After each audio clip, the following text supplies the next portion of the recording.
Okay, so last session, you guys had gathered some more information and followed up your leads on the whereabouts of Gefwin Carver as you went into District 3 of Sector 1, where you went to Dr. Rigobard Altweist's lab, where he is conducting Materia trials, which are very similar to drug trials in real life.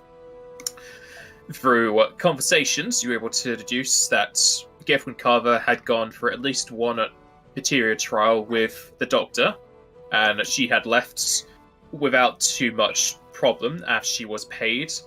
However, the doctor did give her some information about some previous trial patients who never returned and didn't return the materia they were testing.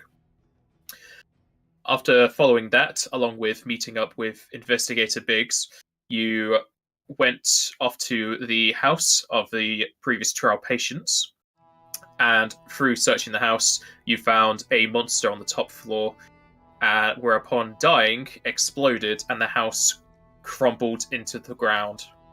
You fell a good 200 to 300 feet into the earth and landed within mana mines. You traversed the mana mines almost completely at this point, as you had talked with some goblins who said they were miners, and found plenty of corpses that denote plenty of battle and illness has happened in this place at some point or other. And we ended last session as you guys were making your way through the bunks, or barracks, whatever you want to call them, but these ones is called bunks. And you went into the second room where you were attacked by some funguars that you guys have had some experience with in the past, and you all decided to take some naps. Though thankfully, with the goblins' help, you were able to defeat the funguars that would take a bit out of some of you, as they were getting some free hits on your sleeping bodies. And we shall continue from there.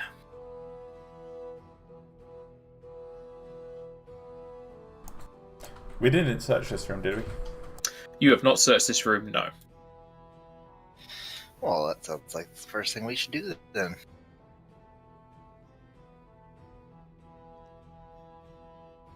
Alright, if you are searching the room, give me some perception rolls.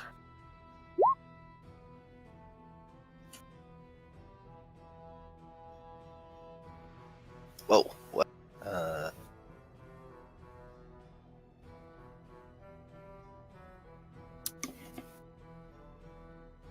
Seems like Ursa still has some sleep in her eyes. Too much pollen in the air. Or spores, whatever. Mushrooms do. Some of the spores are just still lingering. Would you like to ask the goblins to also search with you, or not? Yeah. May as well when they're here.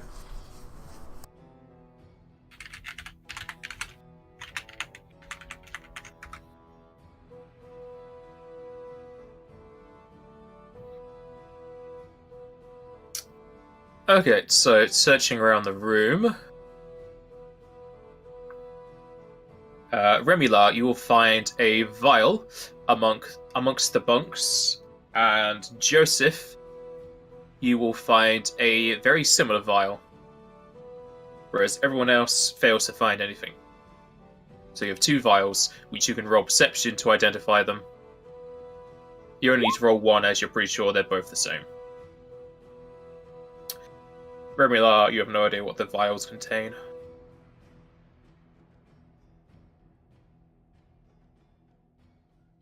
Whereas Alessia just sniffs up the fumes, and she can identify them as cure potions.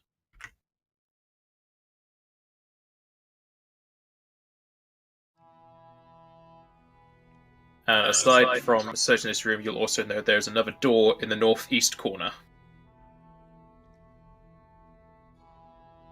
Oh, yeah.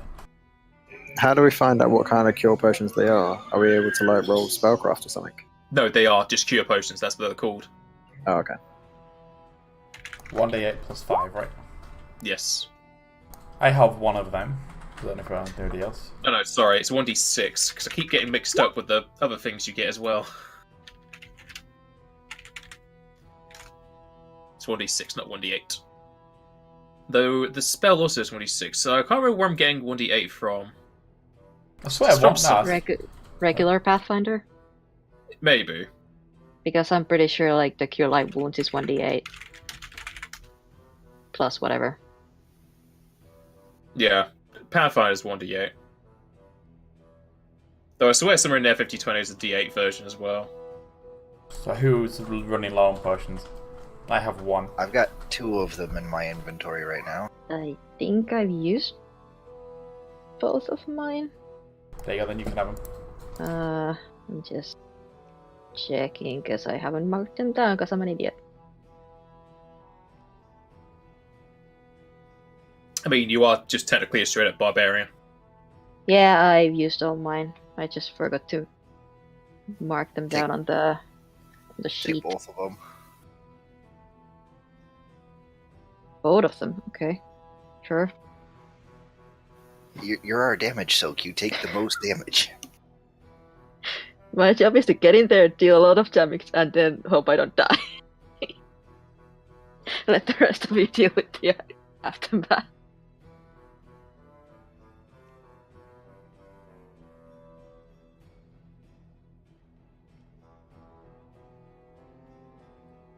Alright, after giving the potions off to Ulsa, would you like to do anything with the northeastern door? Open it, I guess. Well, it's unless you're opening it since she's right next to it. Yeah. Alright. You open up that door and it leads into yet another small hallway that is seemingly leading into a almost exact copy of this room. However, as you open the door, you'll notice that there are still spores and mushrooms, and at the far end of the room is a corpse. No, I'm not going first this time. What sight do you have, Alessia? Do you have dark vision or low light? Dark vision. Okay, as you look at the corpse as well, you'll also notice the armor it is wearing is shimmering slightly. Shimmering, so can I detect magic on it? Or do I have to be closer? You can detect magic. Detect magic is just as your eyesight. Okay, I'll detect magic on it then. It is magical. Is it spellcraft to roll? Yes, it's spellcraft. Can you tell what kind of armor it is from here? It is chainmail. Alright, Alessia, as you're looking at the corpse from... How far is this? 35 feet away, so about 30 feet. You'll notice it is wearing a medium set of +1 chainmail. I'll relay that information to the party. Is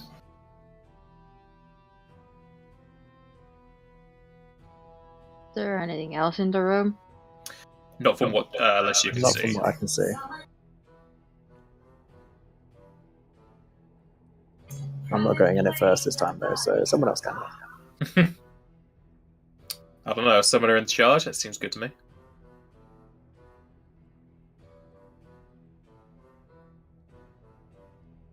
Now I feel safe. Oh, sir, stay there a second. Oh, sir, you do smell, besides fungus and mushrooms, you do smell some creatures in the other room at this distance. Haha, I'm Yeah, glad I there. didn't walk in. There's something else in the room. Since you're out of combat, I'll just tell you it's normally a move action to try and find which direction, but since you're out of combat, you can just try anyway. You'll know that, obviously, the only direction they could be is south of this room. So if you go there, they're south of that. Okay. At this distance, you can smell at least 2 separate creatures. Can I tell if they're the mushroom creatures or something else?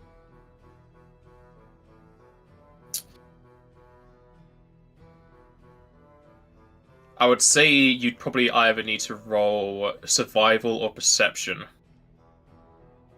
If the room wasn't full of mushrooms and spores, you'd pretty much be able to tell, but that's kind of masking whatever it would be normally. So, survival or perception, your choice. I'll do perception. Alright.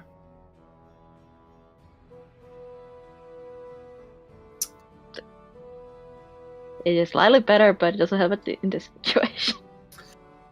You're not too sure if they are or not. You definitely know they are not undead, since they would have a bit more of a distinct smell. So they are living creatures that are possibly more fungars.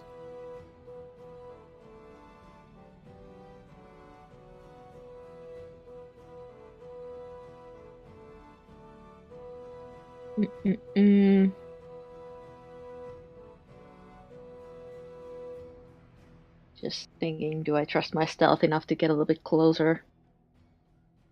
I would say you can stealth up to this square, but any further and you won't have any adequate cover.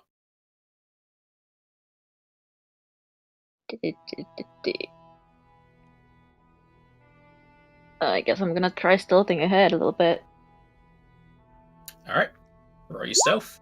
I'll be right behind. 6 and a 1. Well, a 1 can still be a success. It just depends on what Yeah. I roll.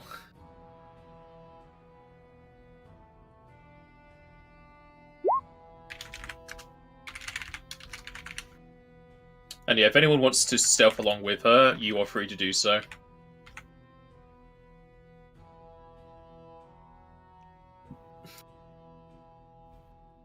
Strong start with double ones. Alright, so Osa and unless you're stealthing, Joseph is following. The goblins will not, since they're ranged anyway, and they don't exactly want to get in your guys' way. There's also not particularly that much room to stealth up anymore. Okay, so you three will stealth up. And as you do so, Osa, you get to the corner, at which point you're allowed to peer your head around, and you can make out the shapes of imps once again. However, as you get to there, you seemingly kick some rocks and mushrooms that do a bit of a shuffling noise, where 2 of these imps will turn around and yell, "Intruders!" To which you can all roll initiative.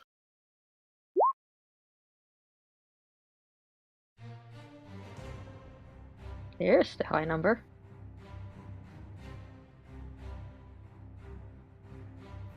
I like the fact that I rolled a 12 and Joseph rolled a 19 and we got the same one.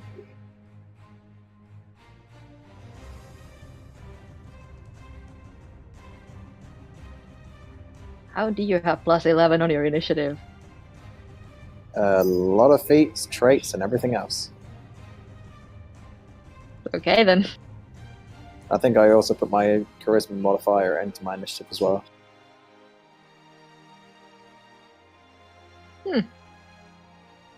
That explains a lot. So I can see this one. Can I shoot it with the staff?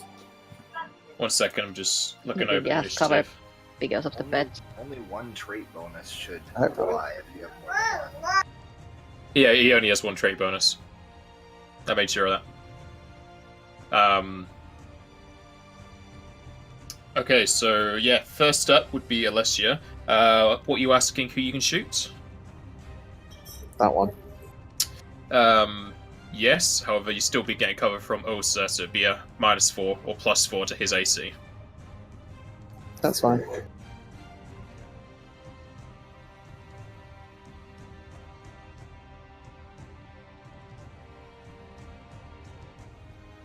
There we go. I think Nice. the airport is just giving you like some payback for cancelling your flight. Yeah.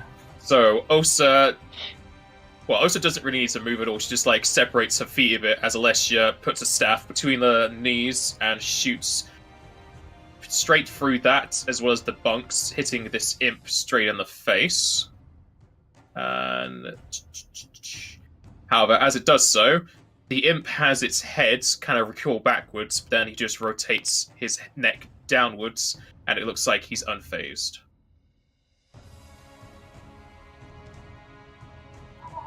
Great.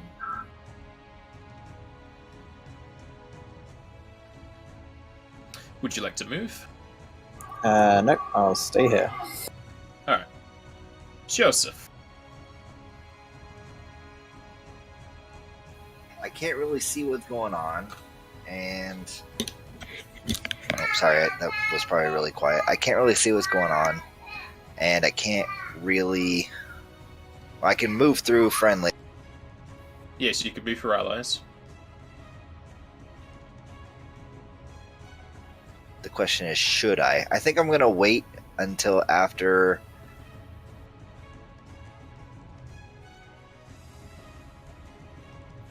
I think I'm gonna wait till after Osa, and is that Alessia in front of me? Unless she's using Yeah. front of you. Yeah, I'm gonna wait till after their turns are over, and so I guess put me after Osa. Alright.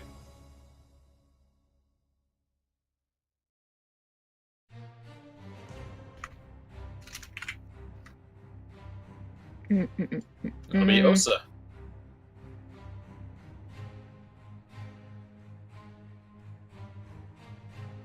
Move all the way up here so Joseph can get the other one in the behind the first corner.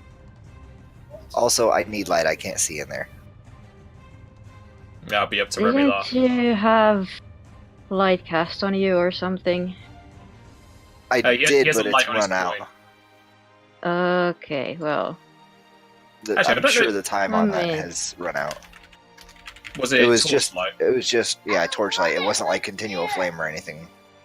But wouldn't It I would- just like consistently cast on you when it ran out? No. It would have been half an hour. It would still be on. Okay. because I'm pretty sure it was like cast on a rock and you just put it in your pocket when you wanted it to be dark and you On still a have coin. it. But yeah. Or something like that. Yeah. Similar effect. Yeah, but I still move up here and take a single smack at this imp. Go ahead. They are still flat-footed. Smack. Oh god, you threw an iron torch Fuck. into the wall. Okay. Thank Back you. I was to the trying. terrible rolls. to- Okay.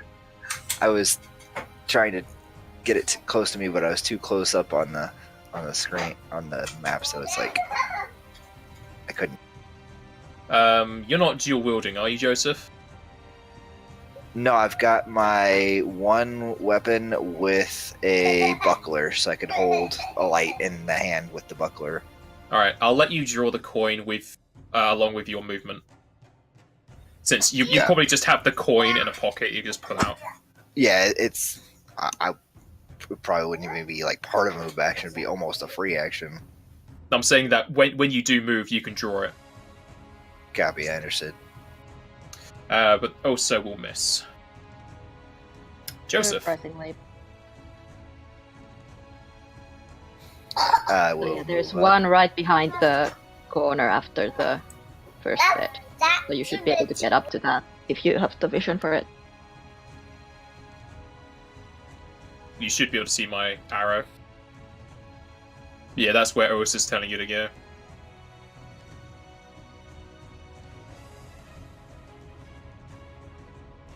If that's what you want to do, if you have something else in mind, go for it, but I am gonna move up, but I'm also gonna go partial defensive instead of trying to attack just yet. So you want to attack defensively? No, No, just move up and then be partial defensive. No, Not you attack might as well defensively. attack. The last imps we found, well, we fought, the first thing they did on their move was dance. So they're not going to hit you there the turn. I guarantee they'll follow the same tactics. That's true. All right, well, I'll just try to. That's fine. This is the. Oh wait, no.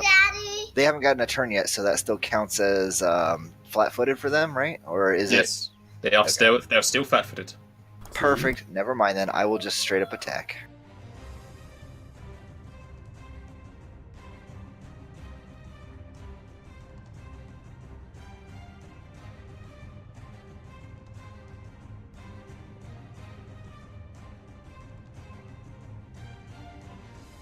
It's going to be one of those days today. Apparently. Fuck. Yep, that will be a miss. And then it'll go to one of the goblins in the back.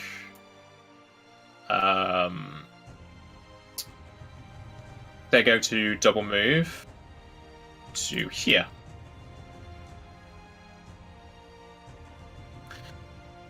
We'll go to one of the imps in the back, and let me just double check.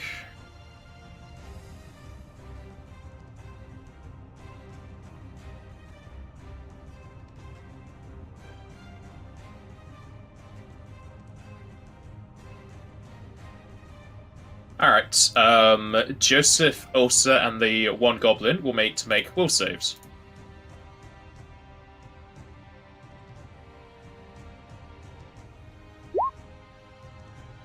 Rip.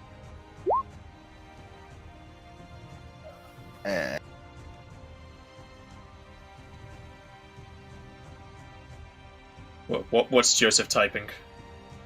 Nothing? It was my key for okay. push to talk. All three of you will fail, so you're all dazed for 1 round. Be on this guy. There we go.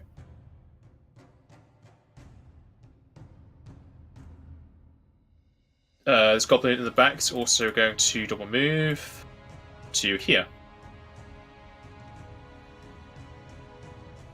This imp in front of Osa, seeing that Osa is now wide open, is going to full attack her.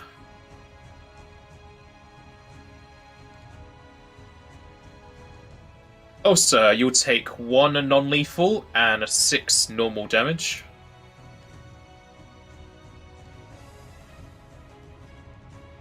And you need to make a fortitude save.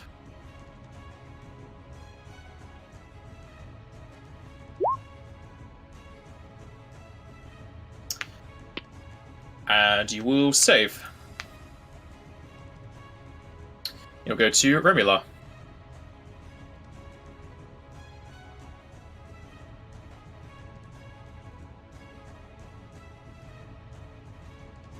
Just going to move to there.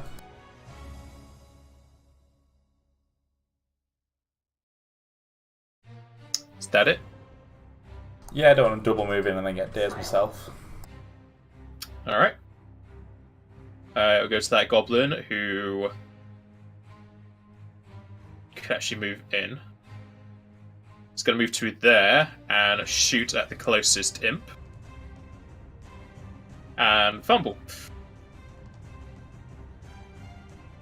The goblin at the far back can also move in and do the same.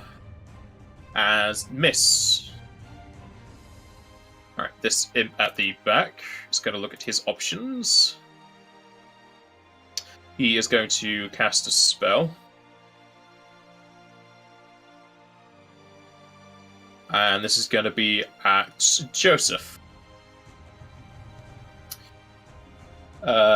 Joseph, you are going to take 6 fire damage. No saves or anything?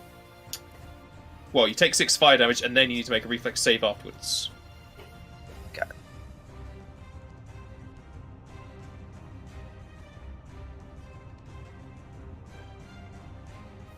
Wow. You are... Joseph is typing, even though he said... Yeah, okay, yes, it's your point. I keep forgetting that. Joseph, you are on fire. Yay. And dazed.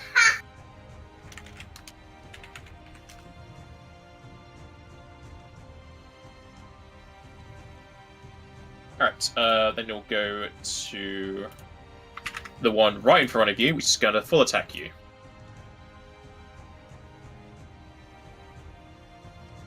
And it's going to hit you for 8. And you need to make a fortitude save.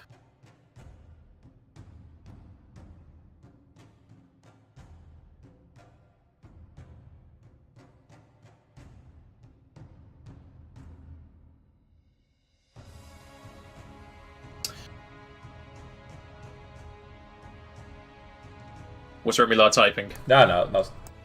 Okay. Joseph, you will fail and take 1 dex damage. Ouch. Lestia, your go. I'll probably just do the same and attack the same one just below Osa. Have you got any spells? They might have fire resistance. Yeah, Rip. your fire's doing not, Cabal. I've only got 1 MP, and I was going to save that more for a healing thing for those 2 in there. I'd do that if you can. Yeah, it won't reach them. It'd reach Joseph, and that's it. Ask a goblin to swap places. Wait, Hey, switch. The closest person to your turn would be this one. that's perfect. Which one? That's what you need, the second one in. Then I'll do that. You would need to hold your turn until theirs. Oh, wait, no, I won't even be able to do a full round action, so I'll be moving. Just ask him to shoot and then move out then. And then you hold your move action to move in. Is my fire doing absolutely nothing to them? Or... As far as you could tell, I did nothing. God damn it. And you did do a crit. And they just cast a fire spell. Yep, I can do that.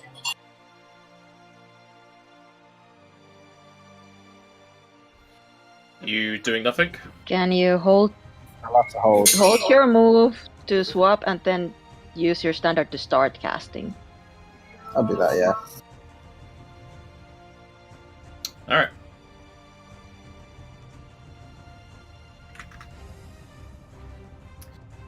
Osa is dazed, so is Joseph. Joseph, you need to make a fortitude save.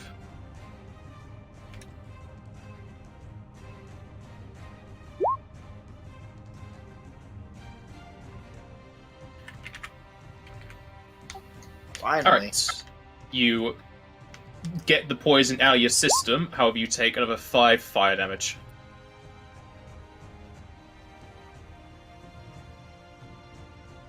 That goblin is dazed. Yeah.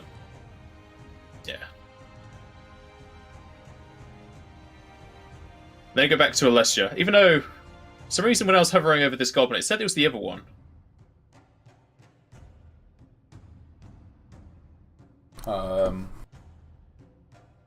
Alessia, did you want to hold... Oh no, the goblin that would be next would actually be this one, because the one I was thinking about, for some reason, the Eternal was showing it as a different goblin. So would you like to hold for that one? There is one imp before him. Might as well. Okay.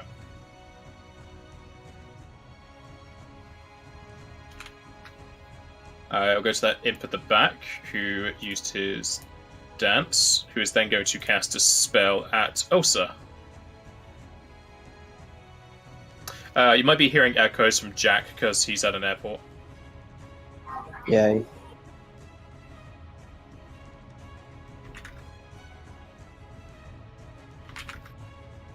Osa, you will take 3 fire damage.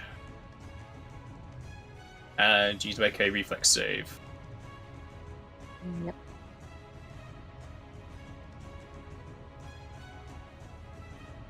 Alright, you are not on fire. You'll go to that goblin who is going to 5 steps to the side and shoot at the one directly south of Osa. And hits the goblin. Yes. Just take all my money! No, not this soon! Not this soon! Ah! What the fuck? That would do damage. Did you get surprised by the donation? Is that what it was? Yeah. I was there like, wait, well, I haven't got it open! Yeah, if you have just OBS open, it'll still play the sound if you have it. Fuck! Wait, it didn't scare me, but it scared someone, so Arco succeeded. That will hit the imp south of Ulster for 2. Over to G2. Lissia. Unless you'll move over. and begin casting. What spell are you casting? It would be my healing spell. Alright. It goes to the imp just south of Ulsa, who's going to full attack her. And only one will hit for 3 damage. Remila.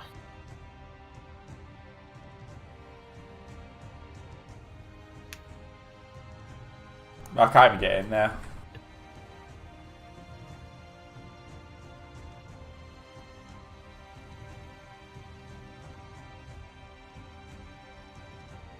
From the angle, could I hit that one?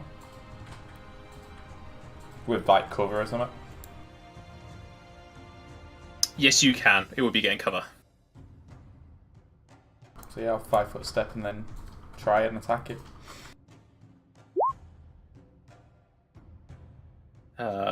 That will miss. Goddamn cover.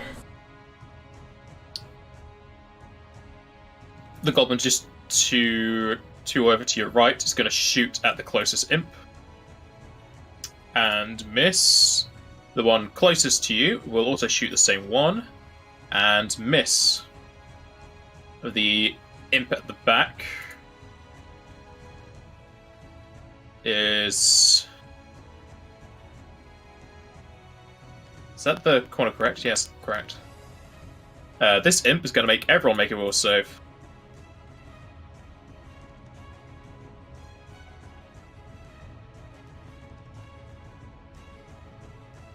So glad I have the ability to make 4 saves at once. Yeah. This is will saves. I don't know if I said will save or not. What a 20. Yep, everyone needs to make a will save. This guy failed. This guy failed. The other 2 succeeded. Alright, DC. Joseph, you'll be the only one who fails, so you are stunned yet again.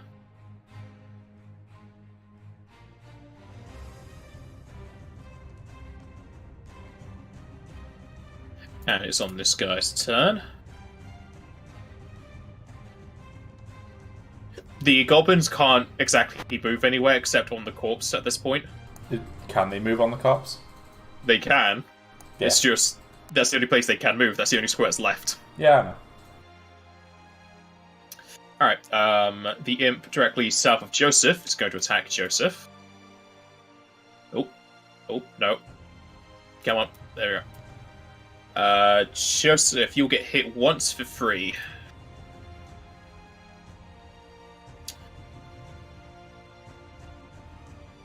You'll then go to Osa. Will save. This is 16.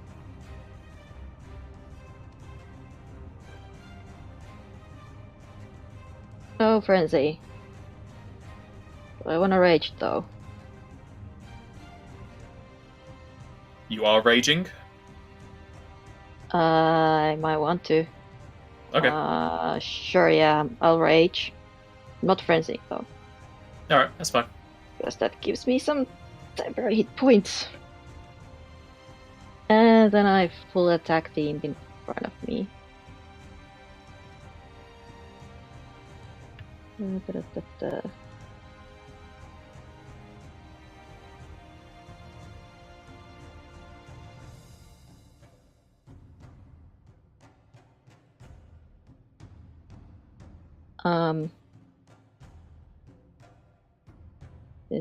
Did I break it?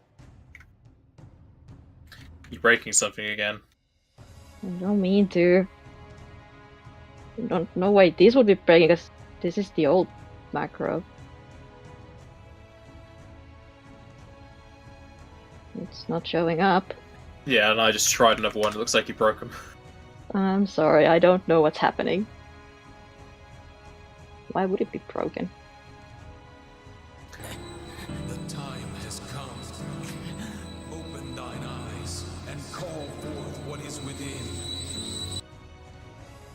God damn it. Alright, I've reset the sandbox, so you should be able to retry if you know what the problem was. Looks like there might have been a bracket again.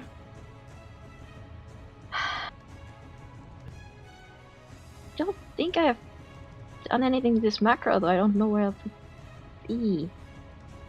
I mean, it might be one of the floors, but it makes no sense. Let's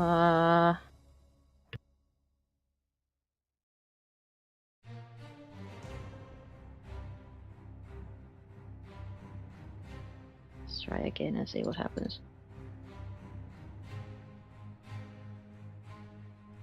Nope.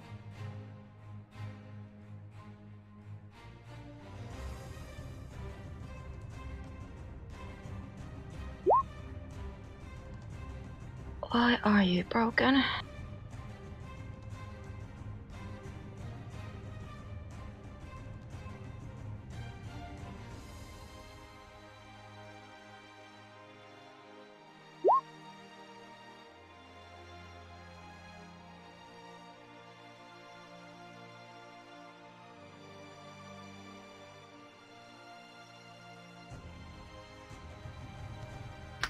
Which macro is it? It's the weapon full attack. Didn't you try that and it worked before? I mean, I was working on the multi-attack thing. Like, the only thing I changed with this one is I tried to add the floors to all the damages. I think I found it.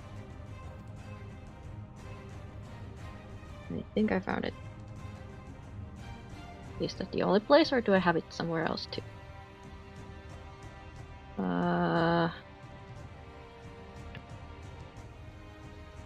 let's see if that fixed it. You can try. I've reset the There we API. go. I found it. I had extra brackets. Stupid brackets everywhere. God damn it. Alright. The first one will hit for 11 as you bring your axe straight into this guy's shoulder.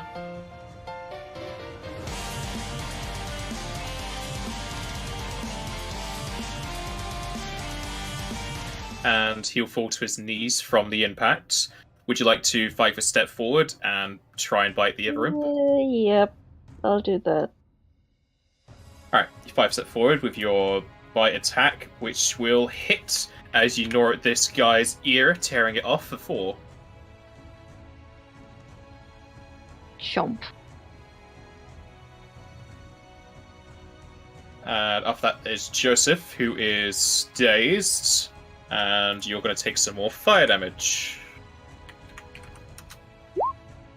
Joseph, you'll take 4 fire damage, and thankfully the fire goes out, but you are going unconscious. After being dazed.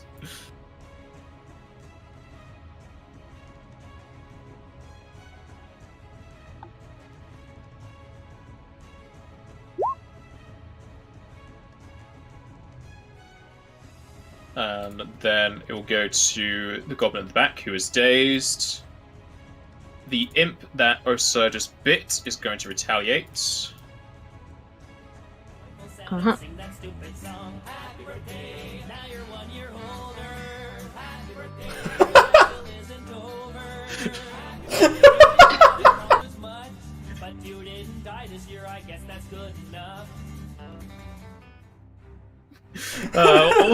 All of the subs and donations today. I take it you appreciated that music there, Fish? That was amazing. Ursa, you'll take 5 damage and 1 non-lethal.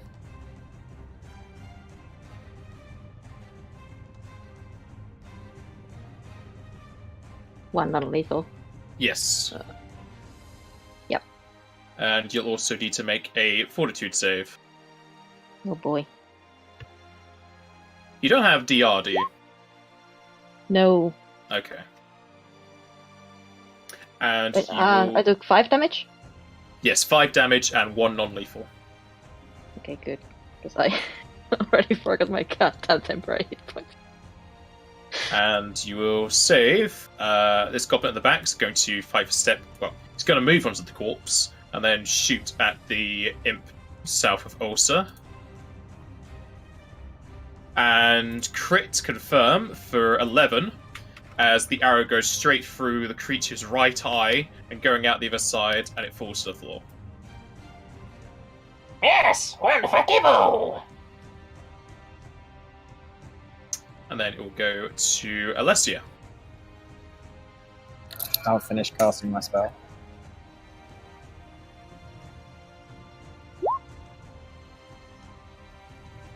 There you go. Everyone within 15 foot heals for 10.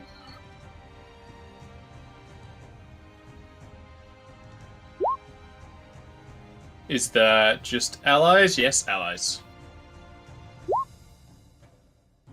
So every ally will get 10 health. I think everyone's still within 15 feet. Oh, except Remillar, but he hasn't been damaged. Nope. I'm full HP. So everyone besides Remillar gets 10 HP, which will bring Joseph back to the light. Can you 5 foot step over after that, Alicia? She can. Thank you. There you go. Alright. That imp is dead. Remillar. I'll move in, and then kinetic card the one at the back.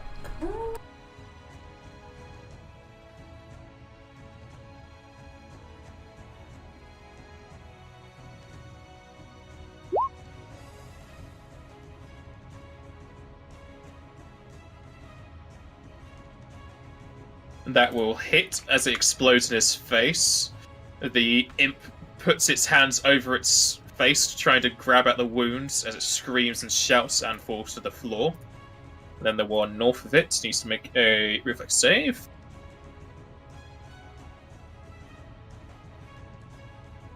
To which he will fail and get blasted in the back, to where he shouts obscenities at his buddy, who is now on the floor.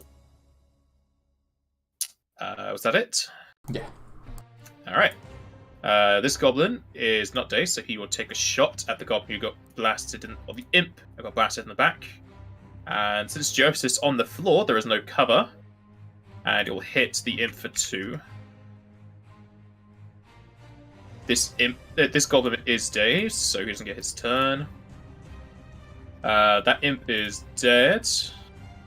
And the imp who just got blasted and shot is going to tear into Joseph.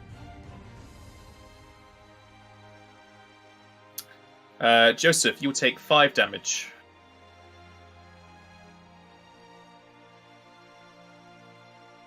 We'll then go back to Ursa. Can I 5 foot step into this place? No, because you'd be technically squeezing. Okay.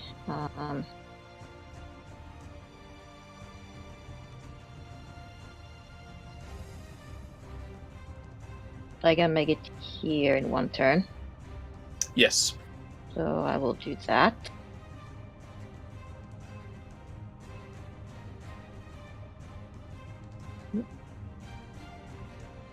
Leg.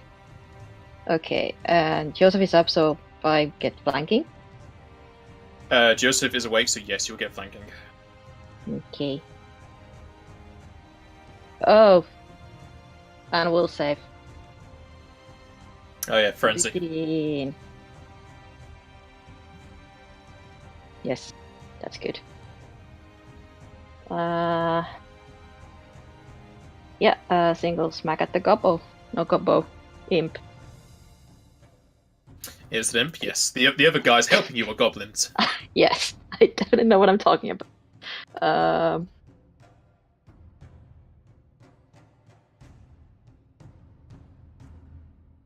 Does that do it? Yep. Okay. Well, that's okay. You instead just I guess cleave so. into the bed beside you. I play the Joseph, mushrooms. you're currently flanking the imp. Okay, so you're attacking from the floor, but you crit, so it's fine. Nice. So, as you're on the floor, you just pierce your rapier straight through the stomach of this guy, almost reaching Osa. And you feel as if you went through several vital organs as you put this guy into minus 25. And he'll fall onto the floor. I just want to mention, like, when Osa swung her axe, the imp just kind of ducked down, but didn't realize that Joseph was, like, up and right next to him. Yeah. Which gave Jojo, like, the perfect spot to just thrust forward and pierce the imp.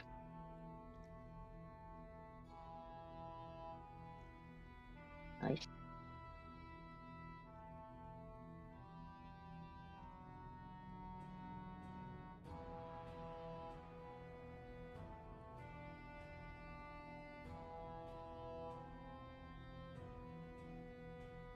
I'll help Joseph stand up, but I don't really think I'm going to be much help.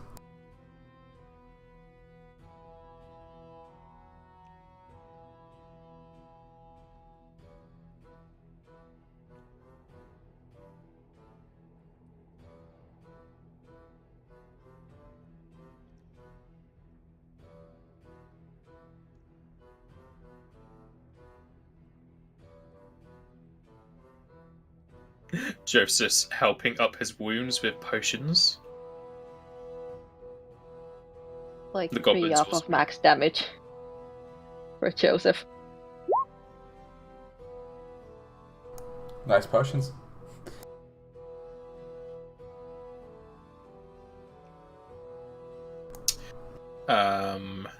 There's also experience. Remember your MXP intro.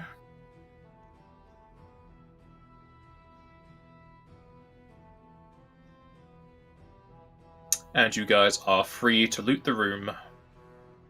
The perception to do so, as well as the corpse that's in the top right. One perception for it all, or I want one separately? There's one for all of it. Well, I'm blind.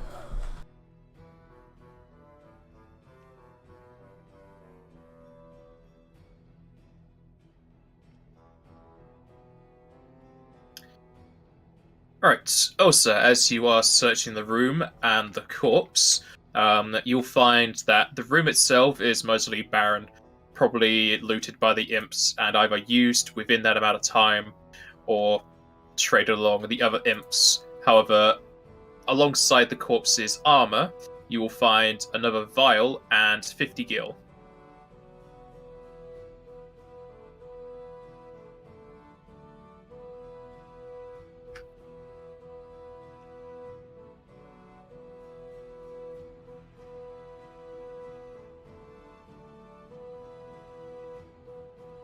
And perception for the vial.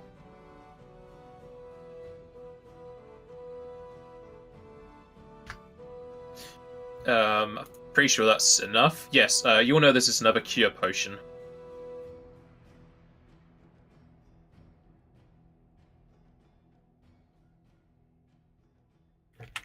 And you was able to detect this before. The corpse is wearing a shimmering medium suit +1 chainmail. And by shimmering, it actually does have a slight glow to it. So even without detect magic, people would know it has some sort of enchantment.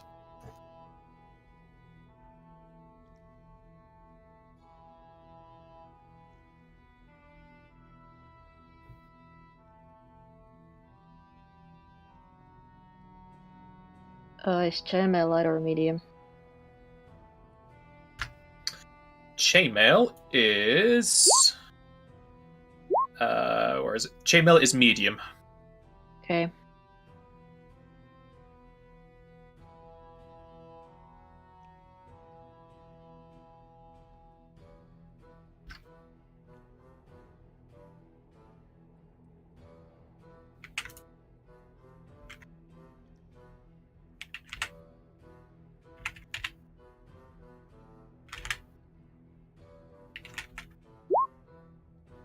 There are the stats for chainmail. Obviously, the armor check penalty is reduced by 1, so it'd be 4, and the AC would be 7, since it is masterwork and enchanted.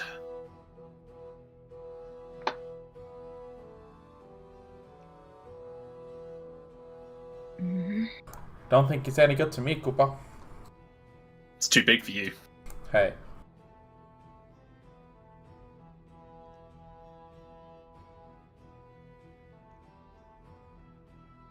You could probably wear that like a battle dress.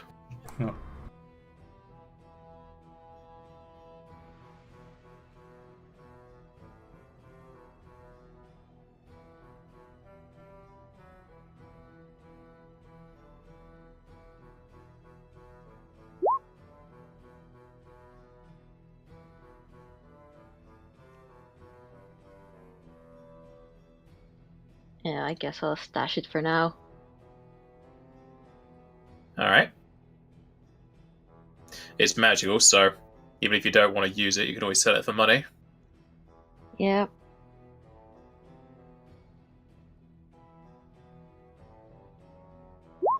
I mean, I could wear it, but medium armor slows movement, and I don't want that necessarily.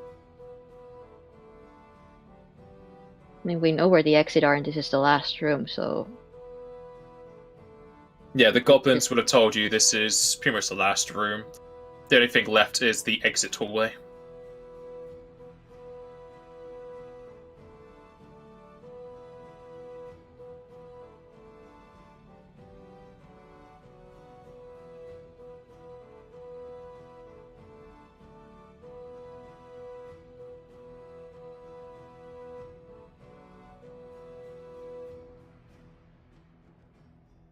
Anyone else got suggestions on what to do? Bag and sell it if nobody wants to wear it. I mean, No. Joseph said he wants to barricade this room and sleep, whereas Osa said you're near the end anyway. Is it even safe to sleep here with a mana? You'd have to make checks in the morning.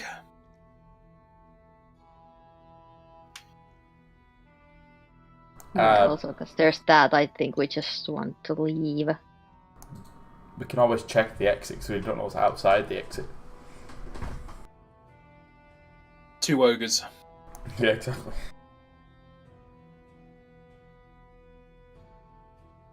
If no one has any strong opinions about that cure potion we found, I'm just gonna drink it.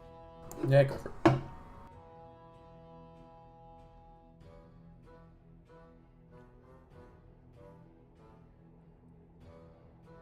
Yay.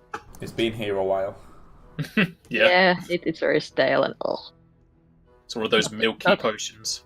not to mention the mushrooms. I just took a drink after you said that. Oh. Those goddamn mushrooms.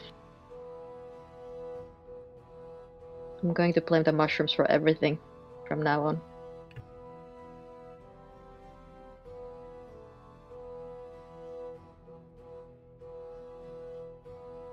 But yeah, anyone else? Any opinions? Go to the exit. See, I've got cons on both sides. Like, obviously, resting's amazing, blah blah blah blah. But also, we're gonna wake up, mana poison. However,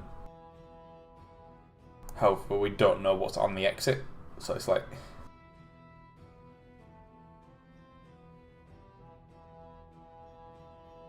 Wait, Who did, Well, I'm who did fine we either give way, I the guess. mask to? The You. mining mask. you have it. Oh, okay. Yeah.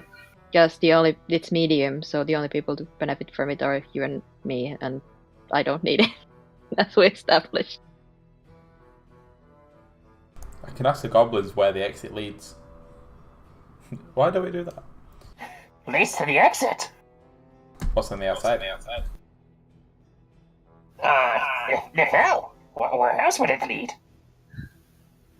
Also, Osa is still apparently stunned. No, it's the beneath me. It's not on me. Yeah, it's the Can I make like a survival to try to map the area we're at and try to like if where we drove was where the house was, then try to determine which part of town we are right now. You don't need to roll. You're pretty sure you're still within District 1. But like how far away and anything I would know about the area that would be like on top of us. Several hundred feet Something- underground. I mean, yeah, but like relatively. You the could ground roll level. survival or knowledge geography. I'm gonna try survival. Not engineering. It's. Let me have a look, see what Dungeoneering would say. Possibly.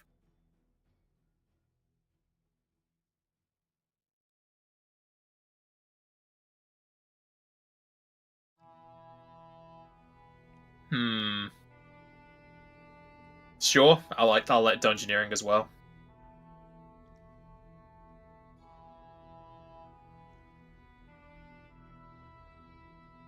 As far as you can estimate, you're not too far from the house, though without actually looking at where you fell into the earth, it's hard to tell the exact location. Unless you can guess, you're probably about half a mile distance from where the house was.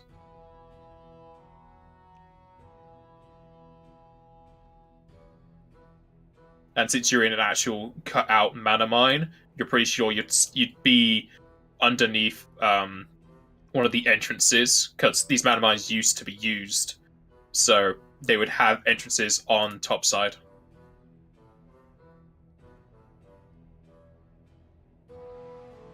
So if we had a map of the city, we'd be able to like estimate if we know where the exit is where that would lead us.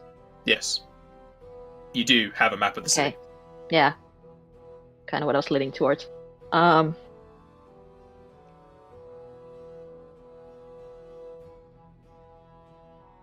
So yeah, I'd say we just go out, because we'll still be in the city. Yeah, probably If we safer go then. out.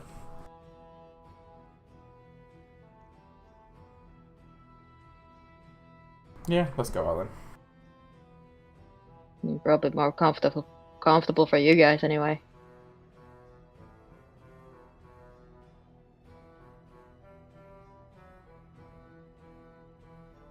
So, this way, come on.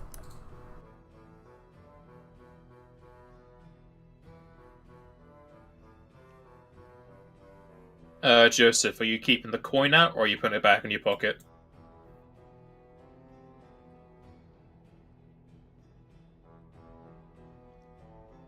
Alright, just remember to take it along with you.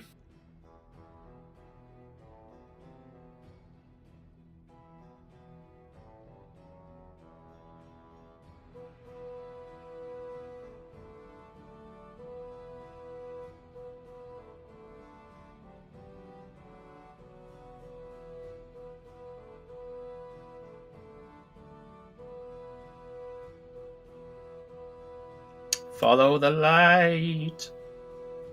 You coming, Kupo? Or are you staying here?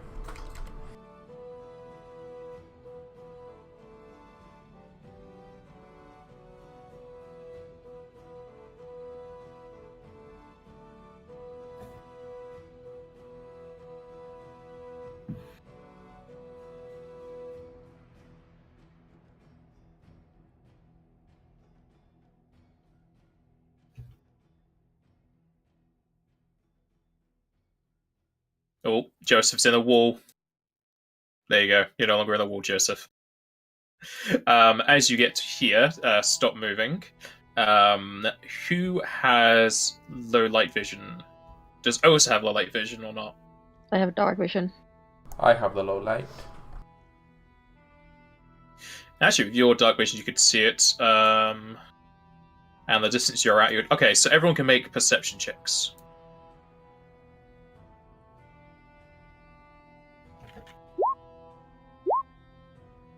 Yeah, fabulous.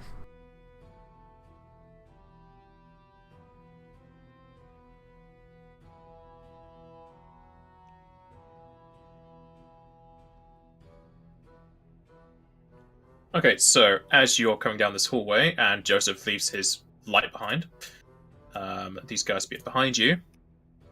As you're going down this very long corridor, Alessia just sees that the rocks are getting a bit lighter. However, Osa, you will spot that there is one centipede on the ceiling. Just moving you then. You can spot a centipede there, Whereas Remula, you can spot a centipede there and there, and Joseph, you're able to spot a centipede there, there, and there. Are you pointing these out? Because I can't see anything from you. Yeah, I can't see you. Yeah, sorry. I was on the hidden one. Okay, Osa, you see a centipede there? Can you see the line? Yeah, now I can.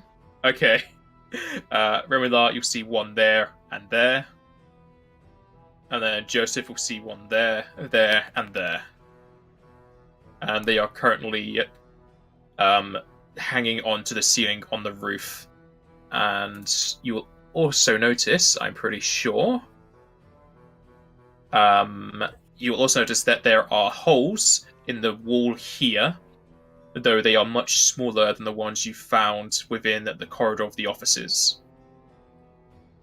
And since you can see the centipedes, you are allowed a knowledge nature check if you have ranks.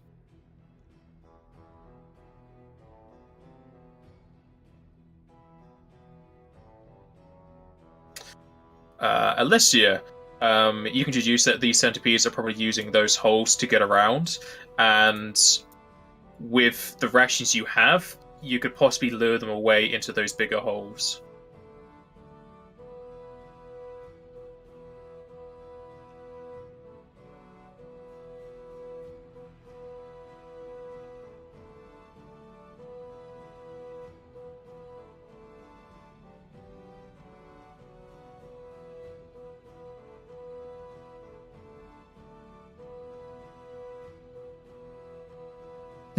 Yeah, everyone's like, don't fight, and then Joseph's like, shoot them down. I like the plan. We could just lure them away.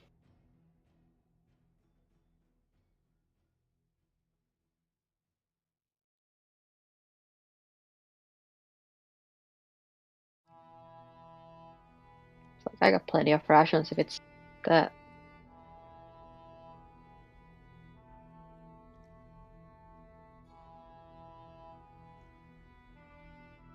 It's a very tippy-tappy day today. I have a connected card ready to throw if they decide to attack.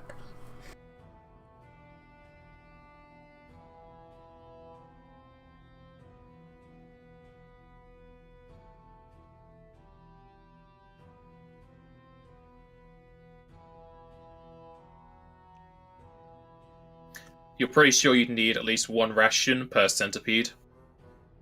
And as far as you know, there are 3.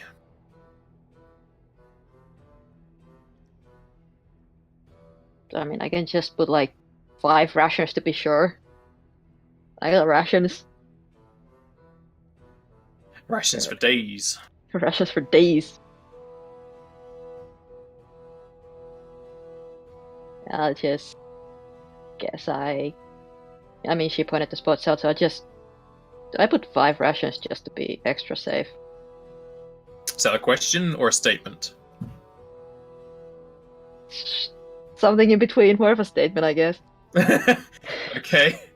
So also Let's do that. place 5 rations amongst the holes in the wall. Do you want to move away straight away, or do you want to wait? Back up to a distance where we can just kind of keep an eye on it for a little bit to see if it seems to work. Alright. As you move further down the hallway and keep out of sight of the holes, because, you know, the holes like to watch you, Remila and Joseph, you'll notice the centipedes you noticed before make their spindly, weirdly tappy noise as they move across the ceiling and move across the wall and make their way into the holes. And you'll also notice a 4th centipede come from the ceiling that you didn't see beforehand, also go into the holes. And just as quick as you notice the 4th one, they have all disappeared into the holes in the wall. They're gone, Kupo.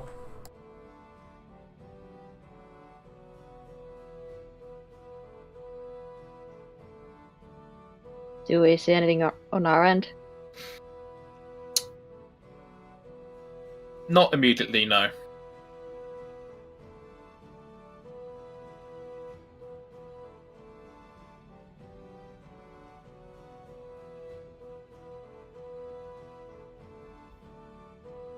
Guess I'll try stealthing too.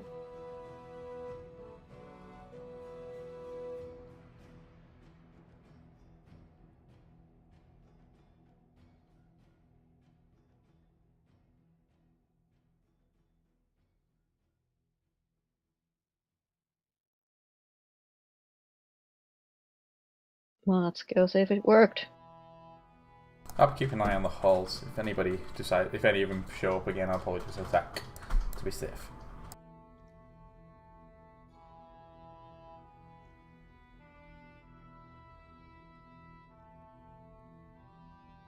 Surprisingly, the holes are very still. Almost as if the holes cannot move.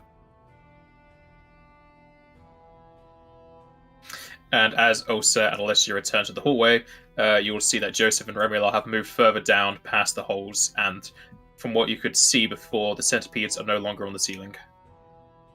It's okay. Well, let's keep moving before they come back.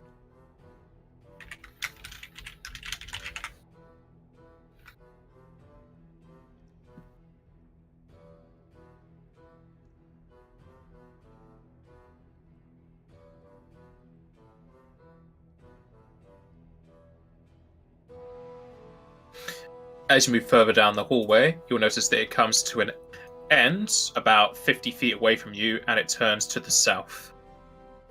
And as you get closer and closer, some of the goblins start to peek up.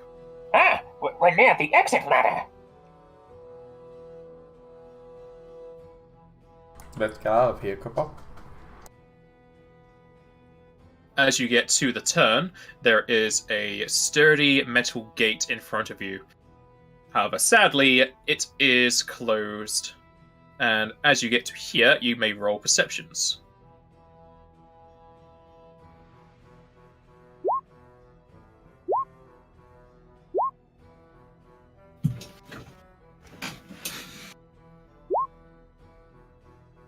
Okay, you'll all easily be able to see the 10-foot wide, 25-foot long metal gate that reaches to the ceiling and both adjoining walls. On the left side is a door, though as you can tell, it is locked. As you're looking on through the other side, as it is bars, you can see there is a ladder leading up into the darkness, all the way upwards. And Remila and Osa, you can make out a set of keys on the other side on the actual wall next to the ladder. However, from this distance, it is too far away to grab. Though if you had a spell that could grab things, you could possibly use that. But I'm pretty sure the summoner doesn't have any spells like that.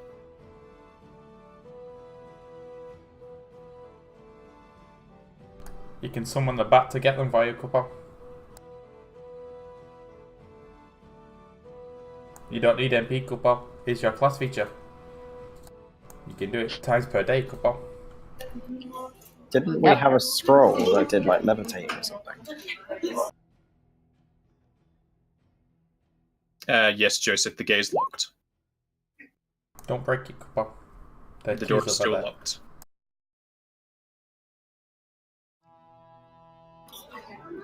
Did we not have a scroll that had levitate or something? If we didn't get it from here, no, because we sold it. Joseph, stop it, Cooper. You're going to break it. The gate is still locked. I mean, it's either on you Would or Alessia- Remy who have had the scrolls.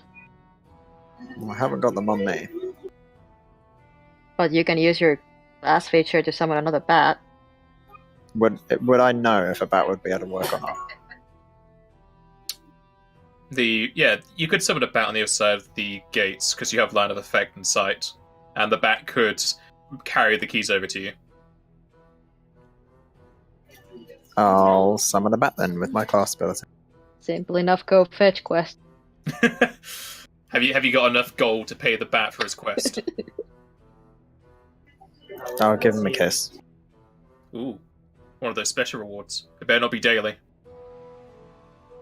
So, Alessia will spend a standard action, even though you're outside of combat, to summon up a bat on the other side. I don't think I have a bat for you to use. I think I just set up one quickly last time. You used Rogue last time, or Rouge. Here you go. Here's just a random cave bat, because it doesn't really matter. You summon a bat on the other side, and it flutters over to the keys, just jangling it with its feet until it's finally able to grab them in one of its talons. I don't even know what bats have. They have leg things. It grabs with its leg things and flutters over to the cage and drops it at the floor for you.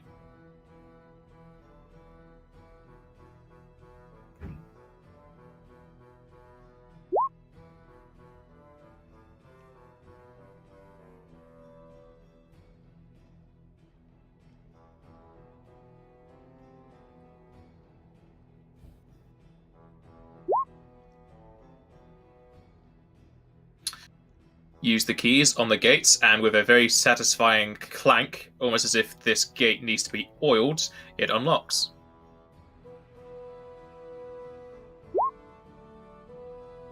Then let's get out of here. And open!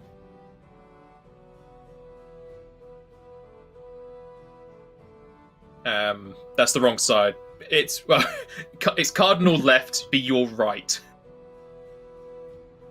But yes, you can go through the gate door, and the ladder will again just lead up into the darkness above.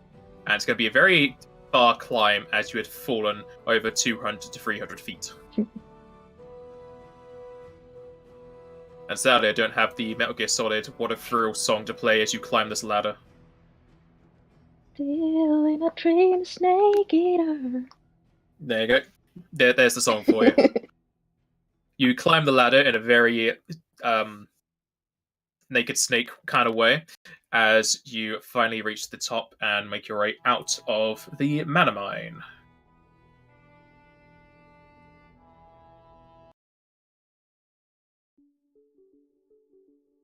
Did the goblins follow us? Yes, the goblins aren't going to stay down there. Yeah. I don't know. Great, you all climb the ladder onto the surface. And getting out of the dungeon with every single goblin alive, everyone will get 1 hero point. Yeah, buddy.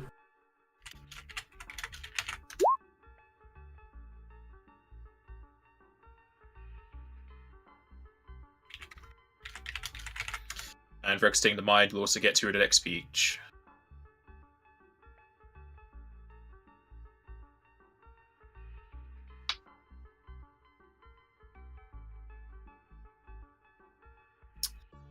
Battered, bruised, and possibly diseased, you'll make your way outside of the mine after what seems like a untrackable amount of ladder climbing. And as you get to the top, you'll be within a very small room. It's probably about 15 feet, though it's almost in total darkness, aside from light beaming in from a slightly ajar door and window near the top of the wall. And you're able to easily open up the door, which leads you back into the west end of District 1. As you make your way outside of this small little room, you will see yourself surrounded by several fences, as well as police tape surrounding the entrance. Thankfully, there is no one currently guarding or looking at the door, so you are free to exit with relative peace. Would we know if there are other goblins living in this sector? Probably.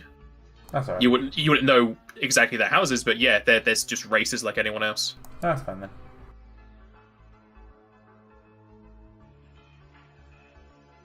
And as you make your way out of this little room back into the district proper, the goblins will all take off their protective gear and breathe in the air heavily. Ah, it's been quite some time since we've been out on top. It smells beautiful, like someone's doing the laundry. Speaking of, The goblins all smell each other and they all go away in disgust. we need to clean off this manna. It's definitely drenched into our clothing. They all kind of go into a kind of like an army formation as they all go in a single line facing your party and give you all a very solid bow. Thank you for getting us out of the mana mines. As promised, we let you to get to the exit. And no need to tell anybody about the stuff you took from down there. What you gonna do now, Cooper? We're probably gonna go home. Our family probably be missing us. Thanks for your help too.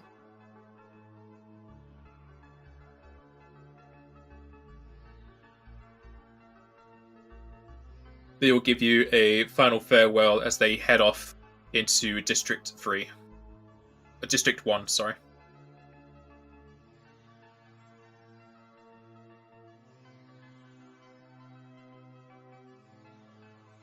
And since you guys are in relative peace right now, and no one's really going to attack you, you are all able to level up if you want to right now.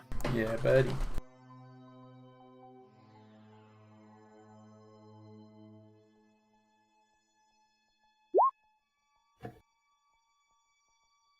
That is a nice health roll. It will save you from going down.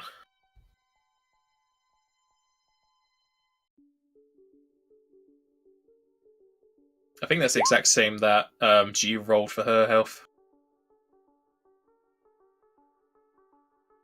Well, it was a different die. I had a D10. So that's relatively better.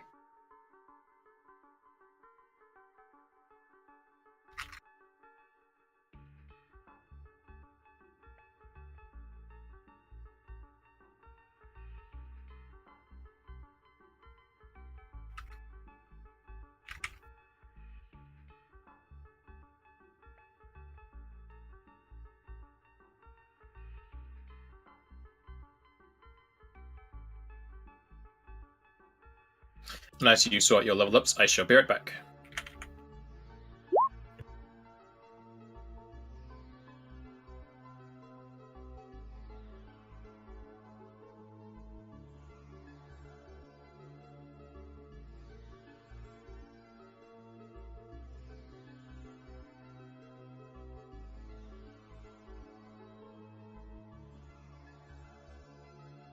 Hey, I can start using my claws.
Let me know when you guys have finished your levels.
You have to copy and paste words. I'll just assume you mean the descriptions for your talents.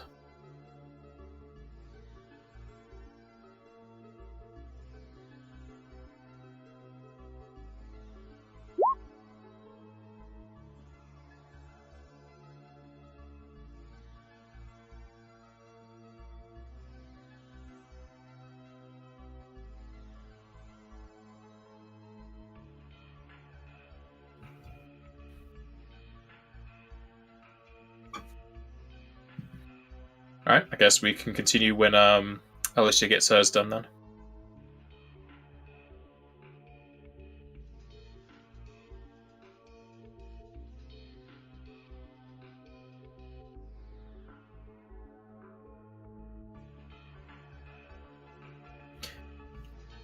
Okay, so after leveling up, you are free to travel where you wish to. Though we'll ask if any of you want to go back to where the failed trowel house used to be and investigate that at all.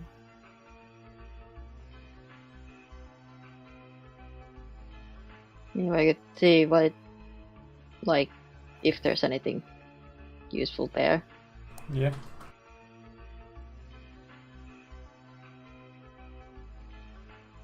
See what it looks like or whatever. Alright. You spend about 10-minute walk away from the Madamine entrance as you get back to the house, or at least the remains. Actually need to change something in this. There we go. And as you get to the scene of the house, you will notice a large sinkhole has replaced the house, with police having taped it off. Plenty of them are still sticking around to make sure the onlooking citizens do not approach. So currently there is a crowd of just onlookers looking at the sinkhole and talking amongst themselves.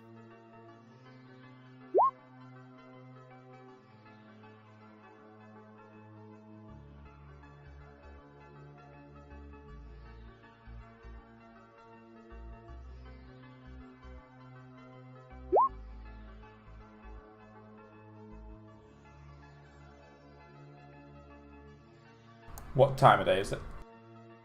It says on the map it's currently 11:40. Huh.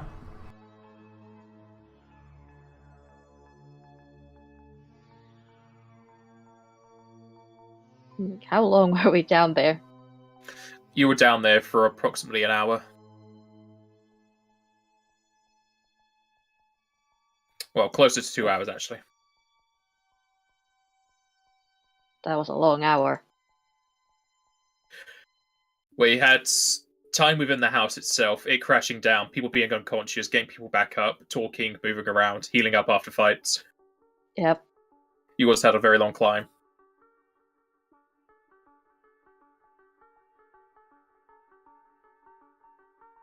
Do we want to, like, give our statements or something? People want to do that, or do we just leave? Because I need a bath.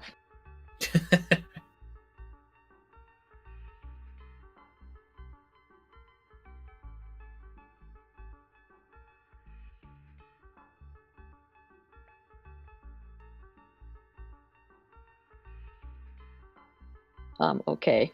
Good talk. Good talk, everyone. Yeah. I'm trying to think of what we need to do next.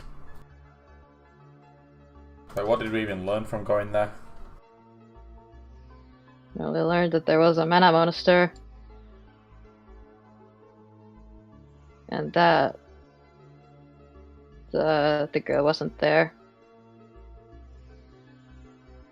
As far as you know, the girl wasn't there. Unless she was one of those venom monsters.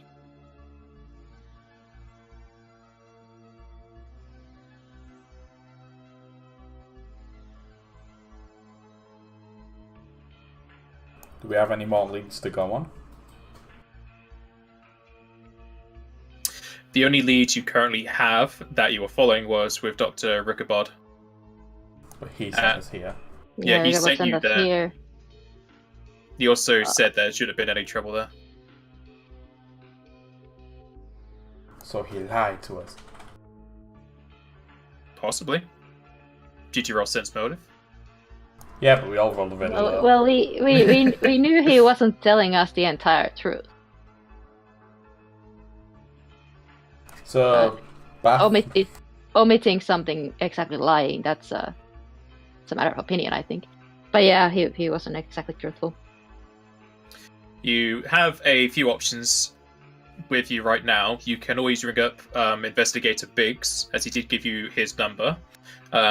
To ring him, you can go back to the Covel Bar and use the phone there if you don't want to be speaking on street phones or whatever. You also still have the Broken Dagger Thieves Guild's communication dagger. You can talk to the thieves through that if you think they can give you any information.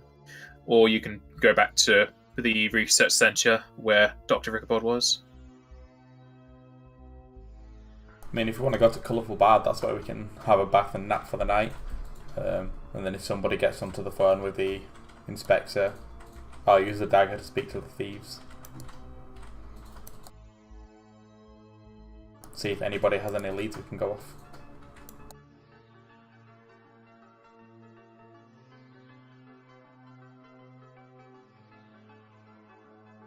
You can also ask the thieves what they know about the research centre.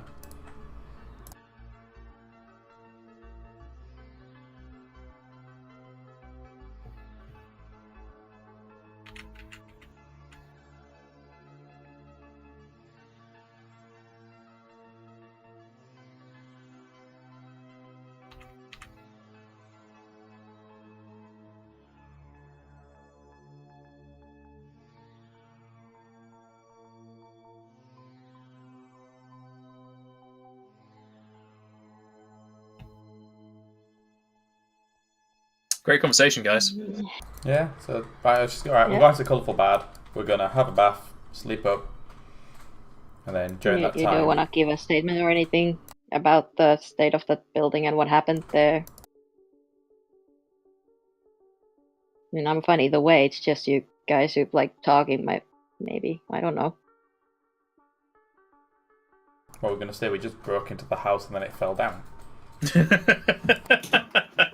I mean, it was a hazardous place because of the monster in there, and like didn't really care about that before, and it was a known location for like missing people from the detective dude.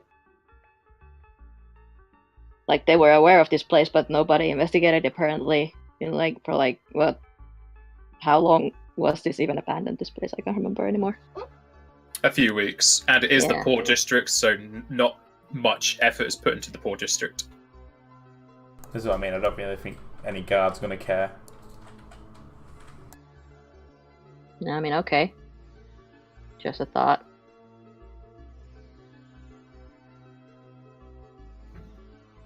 Investigator Biggs told you, well, Investigator Biggs knew about this place and also confirmed the information you got from the doctor, but he isn't here right now.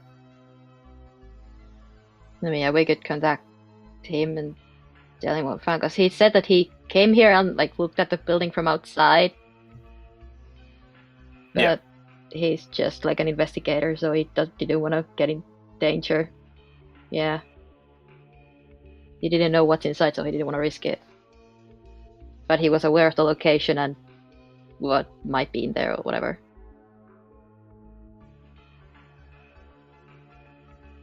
Yeah, we could let him know. But if you don't want to do anything here, we could just go to Colorful Bard and talk there. Probably sounds like the best option to stop any prying ears listening to us.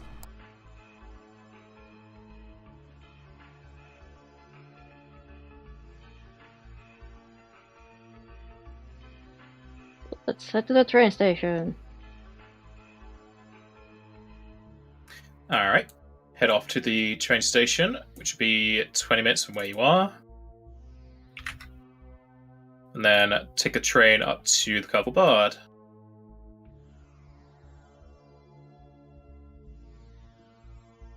Which will be 10 minutes on the train itself.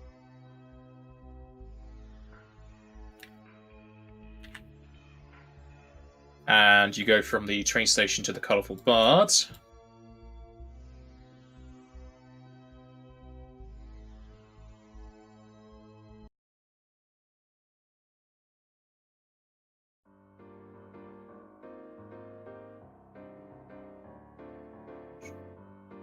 Some people check something important happening at the Colourful Bard itself.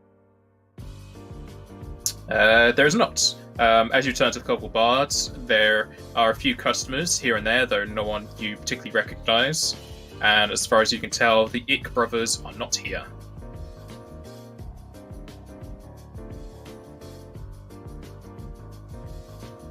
Yeah, pay for a room, a bath, and all that sort of stuff. It'll be 5 gil each for the room, and the baths included.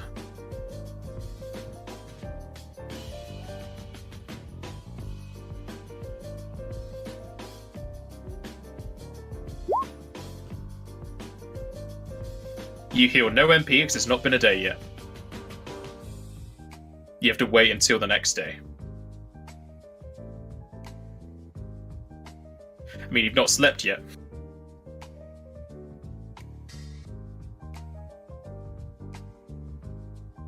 It's noon. It's currently noon, yeah.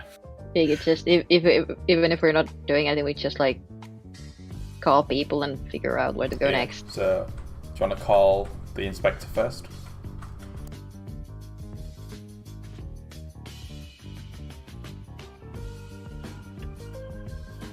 Tell us a yes. Yeah, might as well. Yeah. So yeah, I'll ask the guy behind the bar if we can get a hold of, if we can use the phone. Moonman will say you're allowed to use the phone. It comes with the room. I'll use the phone and ring the inspector. After 2 cycles of the ringing tone, it will pick up on the other side. Hello, Investigator Biggs here. How can I help you? Hey couple, I just said it's Remula and from the party you spoke to. Ah, wonderful. Do you have news? I heard some stuff went down in District 1. Should I meet you at the inn or the coffee shop again? We're at the inn, couple. Ah, good. I could be at the Colourful Bard in an hour. I'll see you then, couple. He will hang up.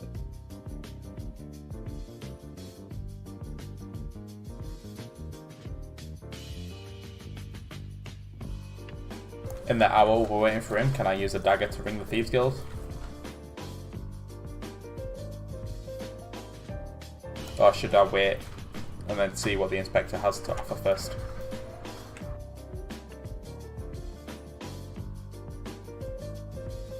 I mean, we could contact the Thieves Guild in the meantime.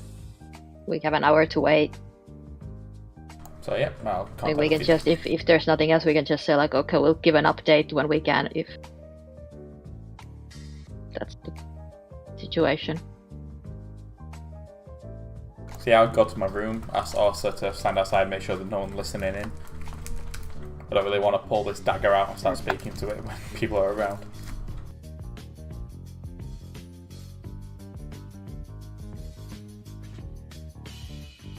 Alright, so you go up to your room and use the dagger. Yep.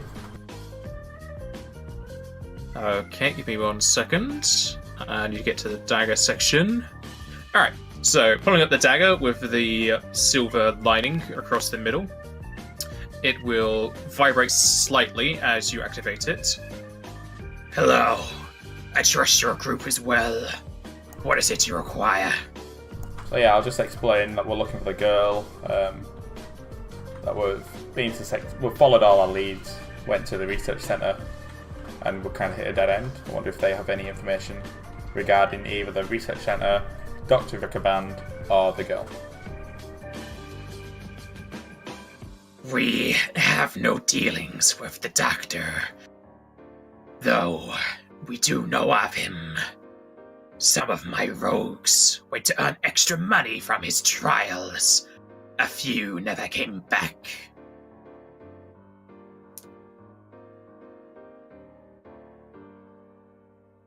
Yeah, he seems to be trying to extend people's lifespan.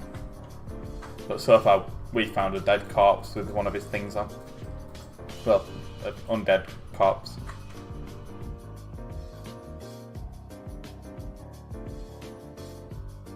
That is disconcerting. So I'd tell you, rogues, not to help him anymore.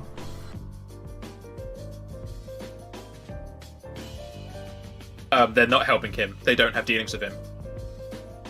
Just, yeah. No, he said like some of them go there to make a bit of extra money. Put a warning. Oh, yeah. Yeah, just put a warning and then they killed. Not to help because it might kill you. Accidentally. We shall be careful, though it may be difficult to get more work from him, especially since he's no longer at his facility. Where did he go, Cooper? We weren't there. We were there yesterday. My rogues have told me the doctor has moved over to another lab in District 3, the 10 lab. Can you put that in chat, When? please? He'll also put it on the map. When did they move? Can you ask that? Because we were there like an hour before we went to the house. Yeah, that's what I mean, like, it was literally It there. was today, it was this morning.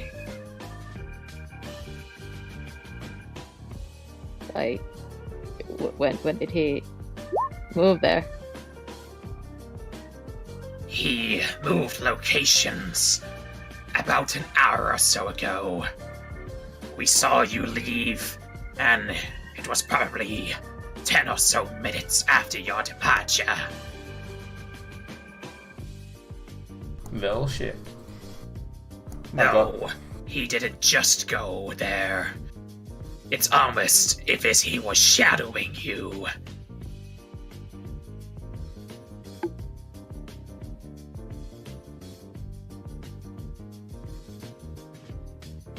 You said Sector 3, right? Not District 3. If I said sector, I mean district. Right. He's still in District 3. And then you're mad at us when we messed districts and sectors up. Hey, I'm not mad. I'll just re-inform you. But you complain about it. Nah. What do you mean shadowing us? Did he follow us or something?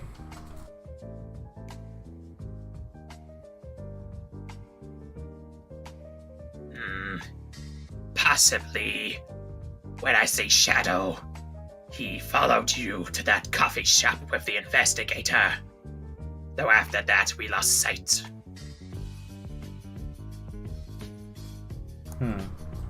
But you've seen him enter that one's lab. One's lab. Yes, 10 Lab is another chief location, though it's more heavily guarded by robots.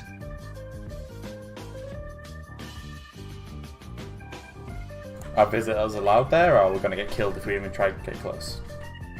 You won't be killed. It's a chief facility, though it is staff only. You could possibly enter with a disguise. Do you know anyone who's good at disguising people? We are thieves. Could you help us then, Cooper? Give me diplomacy. Pretty please. Oh, you said the magic keyword Yeah. right there. Pretty please. Look at that. He just gives you magic. Instant success. Since the doctor may be responsible for our disappearing, we shall provide disguises for you. He then gets some details of your builds and overall sizes, and he'll send over some outfits, though he said he might take an hour or two as they on delivery. And besides the disguises that are on their way to you, he will also give you some phrases that you can use on the robots. So there you go. You now have phrases you can use with robots, which will give you your +4 to your bluff, diplomacy, and intimidation. Beautiful. And he said there's an approximate 3-hour wait for the disguises to reach you. That's fine.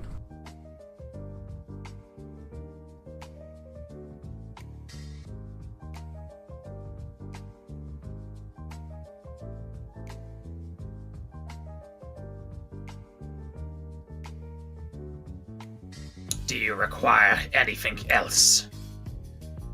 Nah, what would be a good cover story for us in there? If someone else rather than the robots spots us. That will be up to you to decide. All we know is it's a research center. You know nothing of their research then, Cooper? They do plenty of research. Sheaf have their hands in almost every business, from weapons to electronics. Alright, thank you, Cooper. If you need any help, let us know. We shall do. The knife then vibrates again slightly, and you can almost tell that the call has been ended. Cool. So yeah, I'll call the party and tell them all what's going on.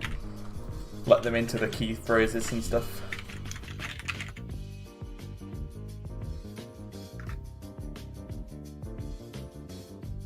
Yeah.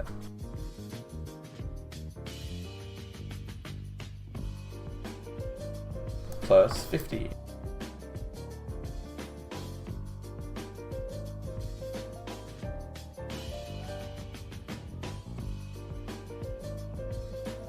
You probably want to alter that maximum.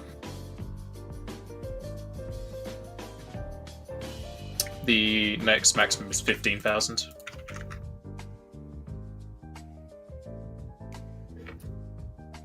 So do you just wait around for the investigator to drop by? Yep. Well, during this wait, Bozo's gonna take a bath. Yeah, same. Yeah, you can all take baths. The Colourful Bard has 2 separate baths within their restrooms, so you can only go 2 at a time. Dibs on going first, I want to get myself Dibs. fully dry. Then, Dave's on the second bath. yeah. We got the advantage because those 2 can't speak all the time. Yeah. Alright, after cleaning yourselves up, drying off, and probably putting on new sets of clothing, and getting yours dry cleaned or somewhat, as you get down into the tavern part of the inn, you will notice that the investigators already sat at one of the tables with a mug of coffee. Hey there, Cooper. Ah, hello. I've not been waiting long. Well, let's get down to business to defeat this mystery. A quick look around to see if anyone might be eavesdropping. At this time of day, a lot of people are out since this is mostly for drinking and sleeping. There's like 1 or 2 other people, but they don't seem too interested. Should we still go like to one of our rooms and talk there? You can do.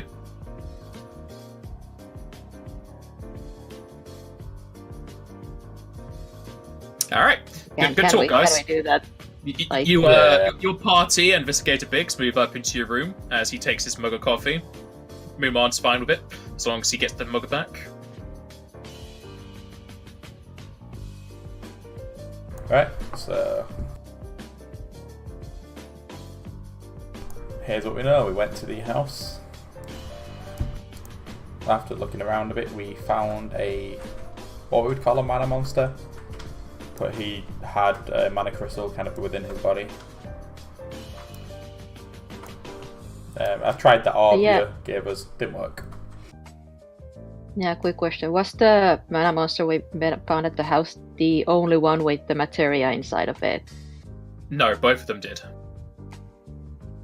Oh, the other two in the caves as well. Oh yeah, sorry. All three of them had materia and mana inside of them. Okay. Alright. So yeah, I'll just lay all that As information onto you it. tell him about the house incidents, he will let you know that he also heard about the collapse on the news, since news was pretty quick, since it was a big old sinkhole. But it wasn't given a long segment. It was mostly like passing alerts for people walking about. And he will let you know that apparently it was due to a localized earthquake, with some fanatics crying that it was punishment from the astral titan. Yeah, no, the mana monster just blew up. And as you tell him the information about the mana monsters, he will ask you if you will allow him to write a story about the monsters and the mine itself. Sounds good to me, Kubo, as long as we're not in it as prior. He can just list you as anonymous sources. I'll also tell him to be careful, because like I'll mention that we have reason to believe the Dr. Rekabon followed us and then knew we were talking to him. And then he's even moved facilities after we met up the first time. It's not the first time I've had people following me, but other times it's mainly for my dashing good looks, or other people trying to get in on the PI business. Well, this one's been the cause of, I'm assuming, people's deaths, i.e. these mana monsters we went to in that house. And it's a bit fishy that he left as soon as we left that facility after asking the few questions. As you are discussing things, he will also hand you a contract that he asks you to sign, basically saying you allow him to write a story about what you said. Any dodgy details in there we've got to be careful of? You can roll perception. How about linguistics? Now that is a question. Let me double check what linguistics says, but I'm pretty sure you should be able to. Also, I need 2 more languages.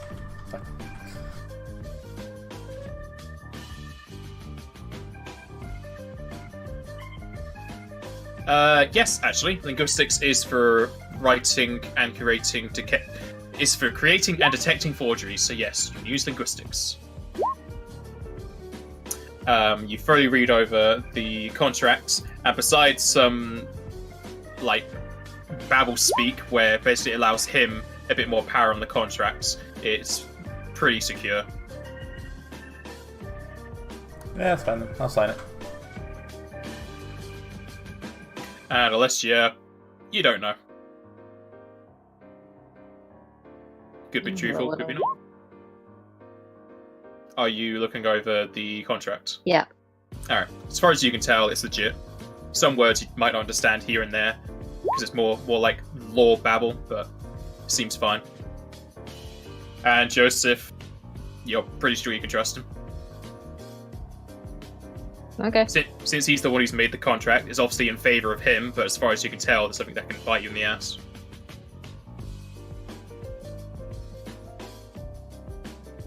Alright, and after you all sign the contract, he will give the party 200 gil to split amongst you. Thank you, Kubo.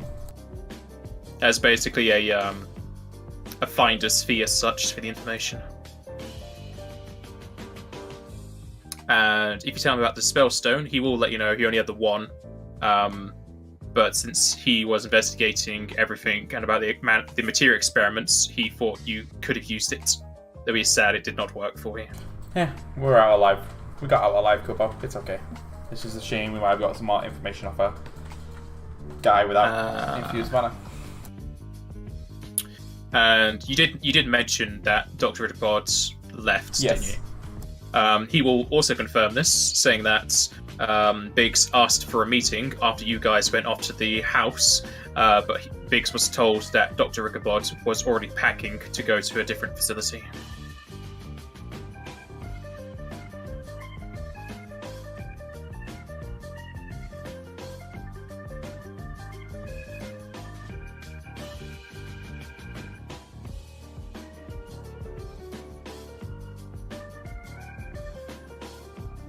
Right, so I guess our running lead is Dr. Rickabond.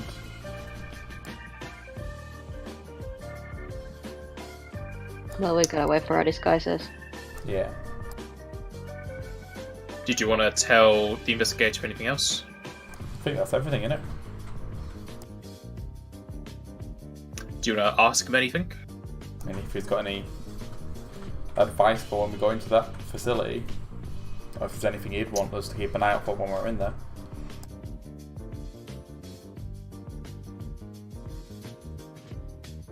The only advice you can give is probably just following Dr. Rickabod. Though if you mention the 1-0 lab, he will say he's never been there and doesn't have much information about it himself, besides it being another sheath facility.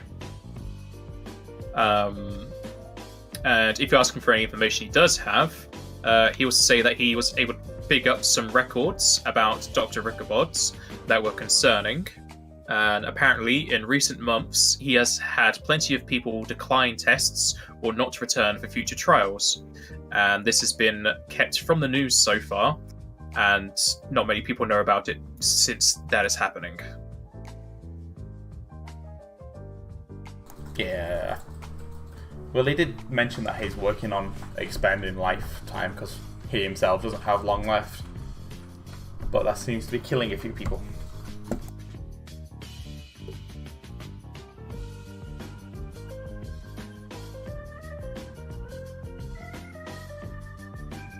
Just be careful with your sorry, Kupo. This seems to go deeper if no of the news articles have mentioned it.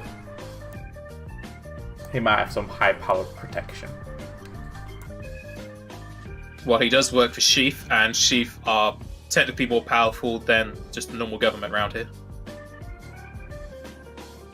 So you might want to hold your cards close to your chest before you reveal any information. Don't worry, I'll definitely be waiting until we either got the man in custody or solid evidence.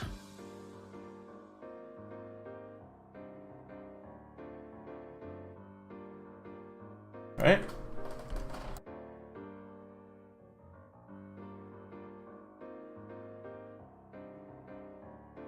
I think that's us done here then, Kupo.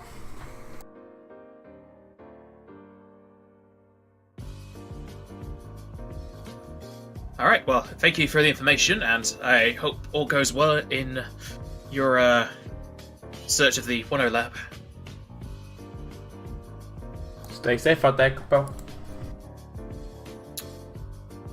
Farewell. He finishes up his mug of coffee, goes downstairs, and Yukichibi hands it off and leaves.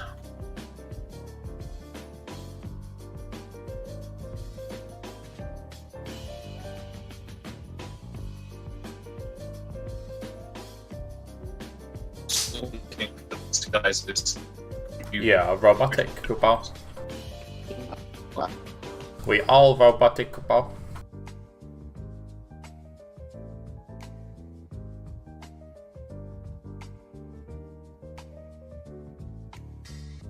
Hello? Hey. Yeah, Hello? that's better. Hello. Okay, I have no idea why. It's just Discord being annoying. I think it's just Discord being Discord. I said, do you guys, whilst you're waiting for the disguises, do you want to go to the shops to buy and sell? Yeah, can do.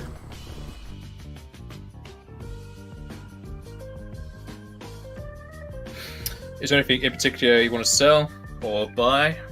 We've got the armor to sell. Yeah, think sell the that's- armor at least. I think that's it, really. Oh, I've got all the... No, I've got loads of mana crystals to sell. Yeah, you got the mana crystals.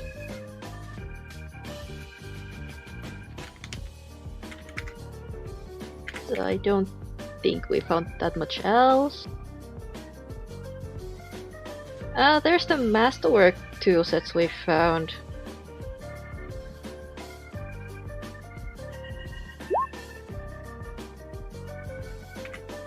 Here's the artisan's tools for alchemy. Yeah, I've got the antidote Don't- kit, but I don't know if you want to sell them or not. Probably a good idea to keep I mean, them. is anyone into going into alchemy? I think that's a class in itself, really. Unless you've gone already, I don't think you're gonna. Eh.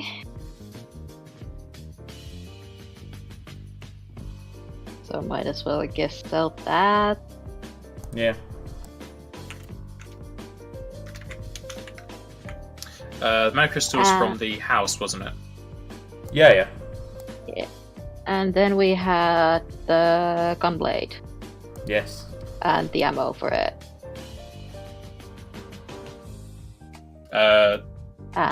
The depleted mana crystal is from the house. The mana crystals for 200 is from the cave. Yeah. Yeah. Yeah, I believe the mana crystals the imps were playing with, and the depleted one we found under a rug or something. Then there was the firepower stuff, masterwork, medium.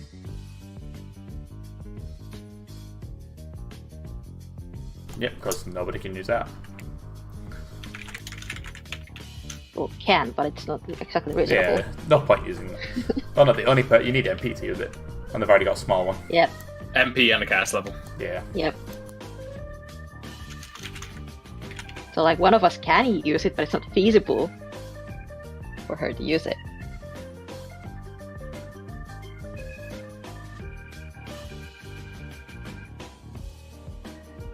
Anything else to sell? The gunblade Oh yes. Let me pull and up all the ammo price. for it. If that's Oh yeah, the ammo is something. expensive as well. Yeah, we had five bullets or 5 rounds, and then like extra materials for it or something. And then the weapon itself.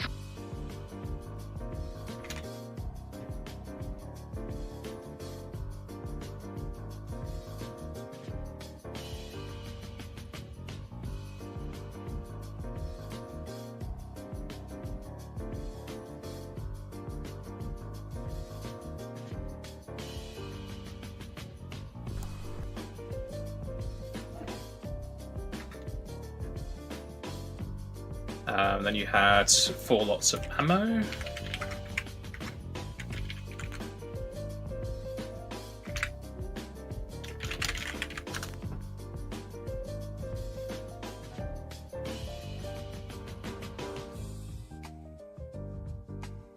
Make sure you delete these things off your sheet when you're selling them. Yep, will do.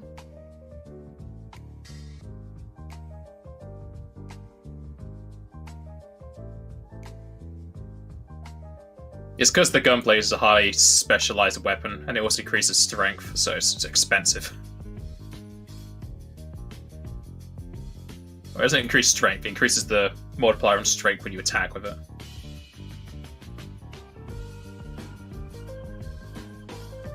Is that with the 200 from the Mana. detective? Oh No, No, 200 for the information. Yeah. no, we so didn't add divide 50 that on. either. Add 50 onto that.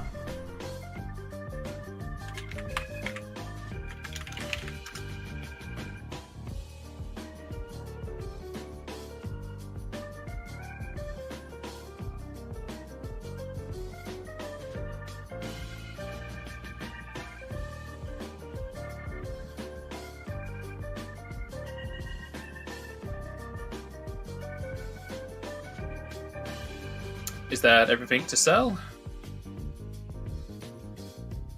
I believe so. Is there anything in particular? Oh no, do you want to sell the alchemy tools? Yeah, may as well. Yeah. Then I'll go to anyone here. Yeah, I'm not gonna use them. Don't think anyone else is.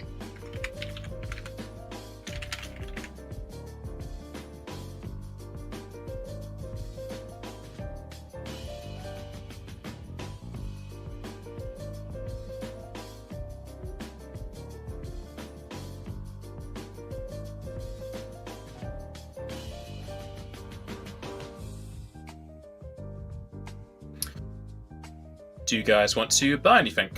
Maybe invest in a new cure wand? Yeah, Kyo won't sound pretty good to me. Coupon. Joseph really wants the healing. Sounds like a good idea. What are the prices for the ranges we can get here? Well, they take significant jumps as you go up. If you want the bare bones cure wand, it is 750 gil.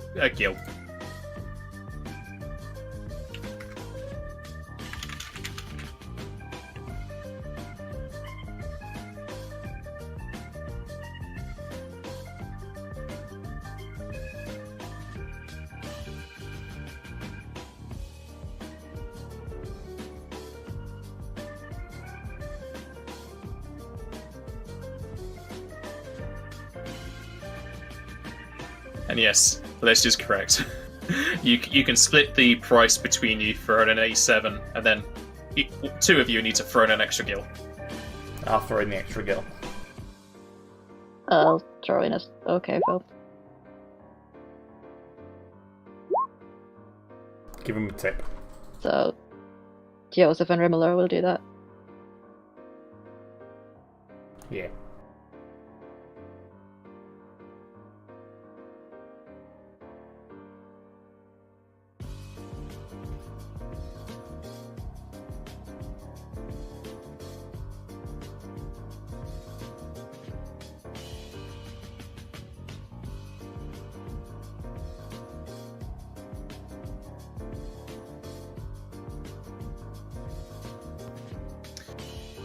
Any other purchases to be made?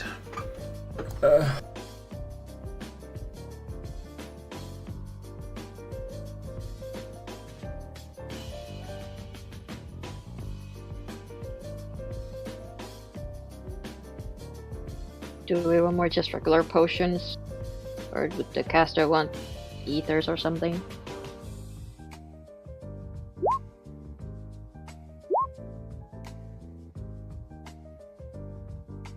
Yeah, do you want to buy a couple of like elixirs or ethers, whichever the cheaper one is?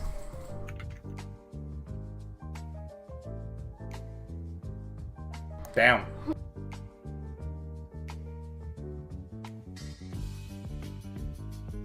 Well, it's expensive because yeah. your MP could do more healing than a cure.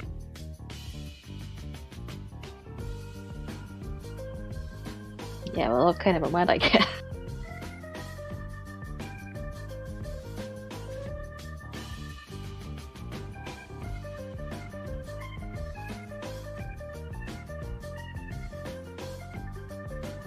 Healing potion.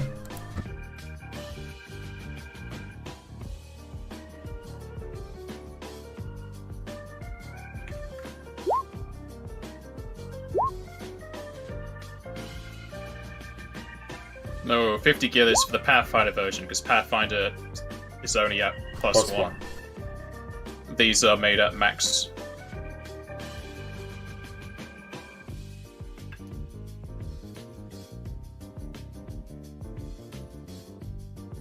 How many of those do we have? I got 2.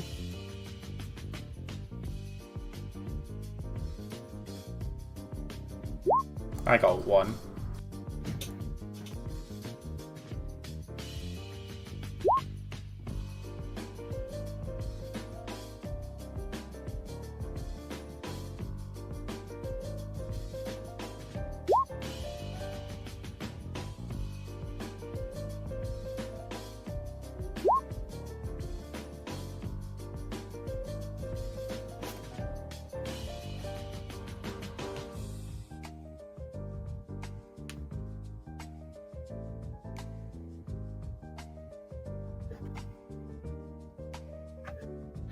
Anyone else buying any?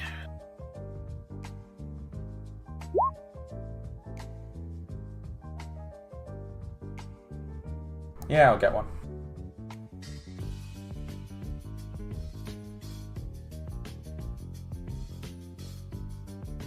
Also, remember to edit any of the values if you're carrying anyone else's money or food. I think Osa's carrying Romular's money right now. Yeah, I'll give you an update on the weight in a second. I'd be really keeping track because we're so far away from the limit right now. Yeah. It wouldn't make a difference. But like, we can update it once we're done here. Well, right now it's only 19.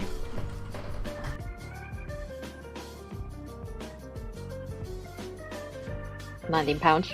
Yeah. Okay. I mean, I haven't updated my own stuff, so. Did Alessia want to buy a different power staff? Do you see of different elements?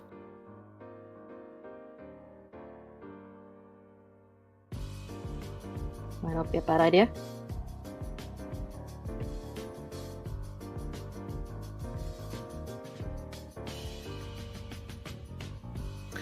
Well, it's the same price of the staff you have currently. 75. If you want it masterwork, it'd be 375.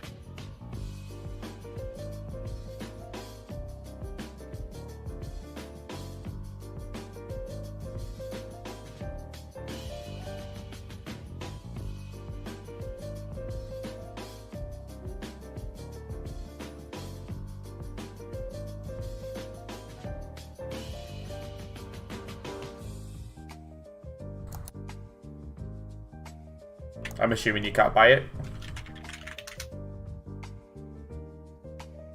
Be your weapon coupon.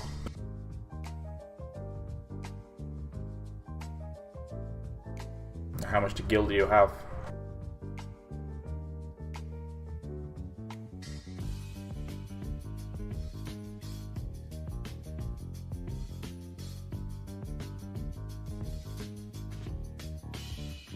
You can afford one. I think he is asking if water is the best element to go for. Yeah.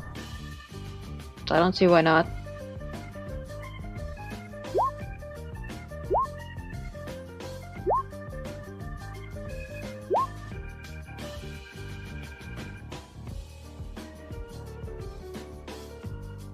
I mean, if we're gonna go against machines. Earth. I don't know what the machine. Do we know anything about machines? They can have varied resistors or I mean, they're weaknesses. made of electricity, so Yeah. either. Commonly, it would be either electricity or water. So Earth is probably a So good one like then. my non-magical, like common sense is like either water to short circuit them, lightning or electricity or whatever to overload them, earth to ground them. I don't know. I'd say Earth coupon. Is there an element chart in this magic shop? Yes. I'll look at the element chart and say Earth coupon. Sadly, there is no heart element.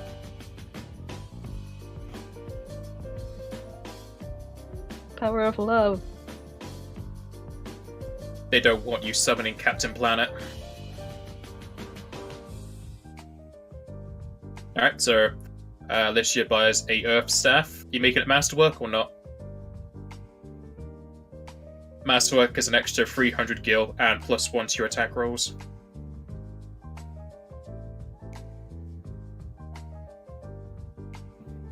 I think it's most of our childhood's intro since we're all the same age group. Except Jack. Jack's a bit younger. I don't know that. No, never watched it. I only know the memes of it. I don't know. I can understand G not knowing it. Cultural barriers.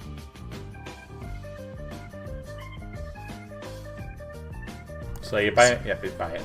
Yeah, he's getting a Astok one. Does anyone want anything else from the shops? Can't afford anything I would want. Except I've just got to wait a day for my buckler. Alright, if there's something else to buy, you can wait around for the disguises to come on over. And I'm pretty sure everyone here wears light armor. Yeah. Da-da-da-da-da.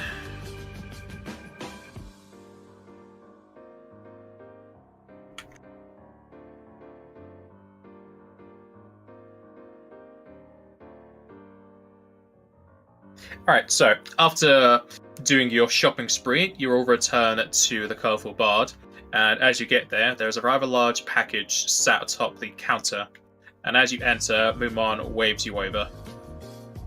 Hey there, coupon. Hey, A post-Moogle came and dropped this off for you. Thank you, Cooper. Did you? You don't pay the Moogles, do you? You don't pay the post if you're the one getting it, do you? No, the person who hires them pays.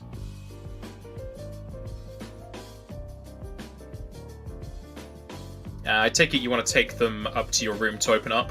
Yeah. Alright. And I would show you all of these things, but you only have light or no armor, so you wouldn't even know. Inside are 4 sets of researchers' outfits.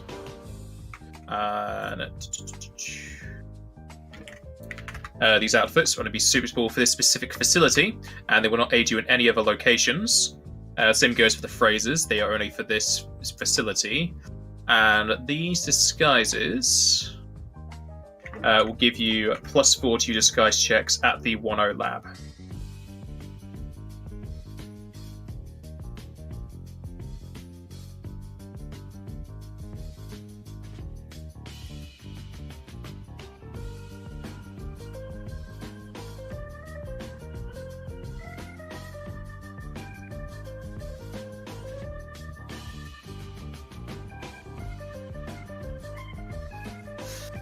And now that you have your disguises, would you like to just rest for the rest of the day? Do you want to go to the research center to ask about Dr. Ichabod there, or what?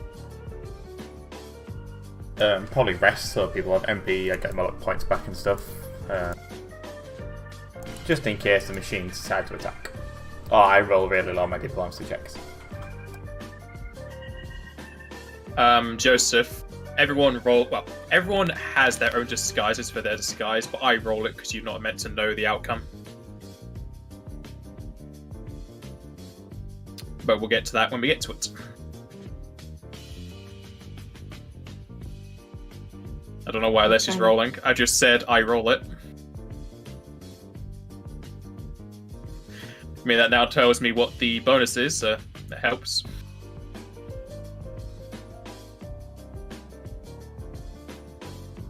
I mean, I don't like the idea of leaving this to tomorrow if we know he's on the move right now. But that mine wasn't a fun place to be. And I think we need the rest.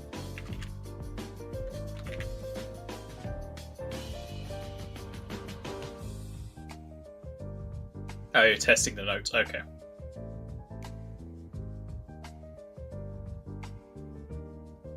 Alright. Everyone rests for the rest of the day. Come on. There you go. I feel lucky again. You will all regain your hit die and health, your level and cast modifier as MP, and 1 ability damage. As well as all your daily class abilities. And yep, you can get Fenrir back at half health.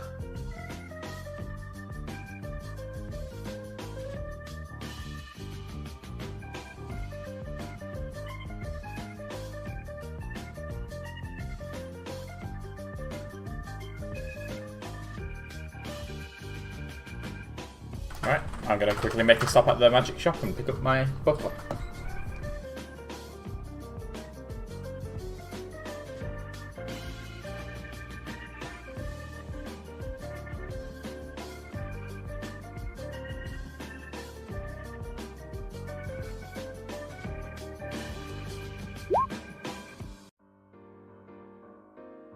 You need some more ability healing? That's gonna cost you, because I'm pretty sure the summoner doesn't have any spells for that.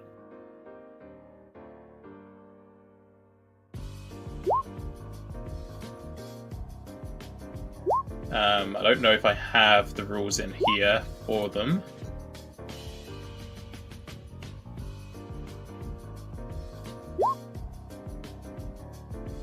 I do not have it as a handout here. So give me a second while I load up my other games so I can get the prices, since I've already written down how much these cost.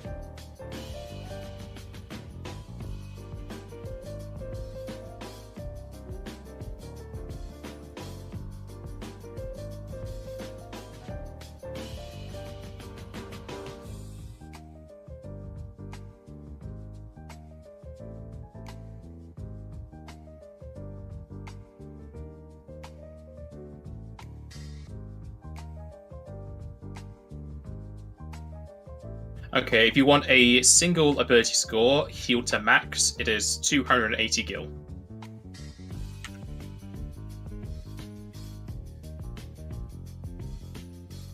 And I made a character, not a handout.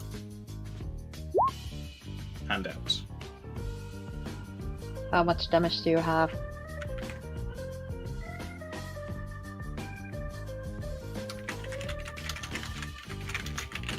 So I can chip into the healing, yeah. I can help pay. Okay, there's the rules on healing ability scores. You can pay someone to cast a spell for you. Which ability score is it? I think it's Dex. Yeah. The only things in there were We doing might Dex want to damage. heal that. Yeah, we might want to heal that for you. It depends. Does it put him out of a modifier bonus?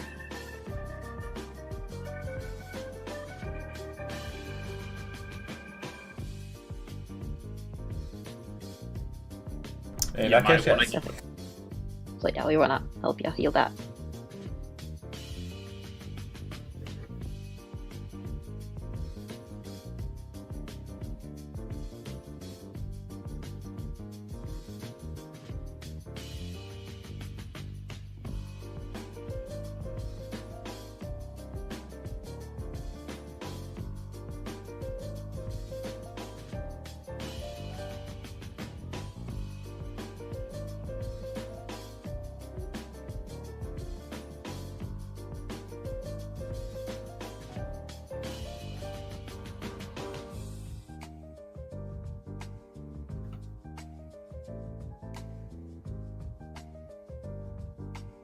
I can give you 100 gil towards the ability score. And I can keep the rest. Side.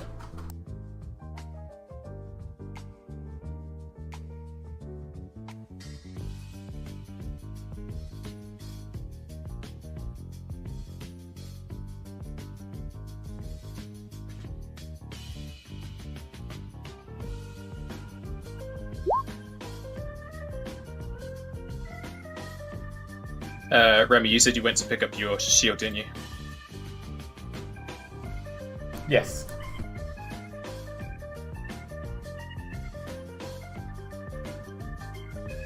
Alright.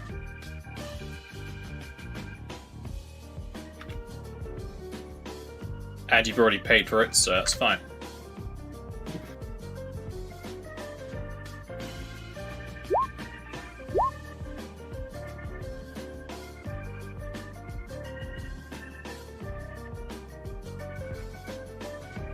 You can always make a note on your inventory or in the custom... Oh no, the notes section of your character sheet, Joseph.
Have a safe flight.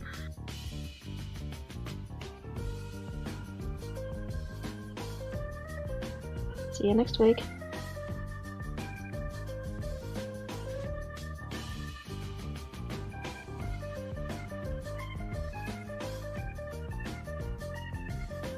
Does anyone need to make any more preparations, or you're ready to go?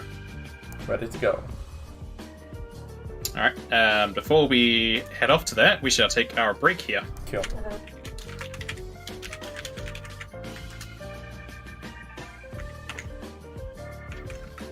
And I shall be right back.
Alright, everyone's back, so we can continue.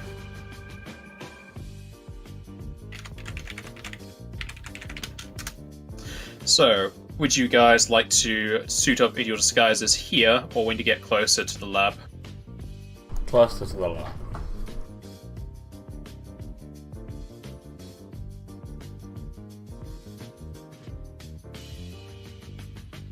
G. Yeah.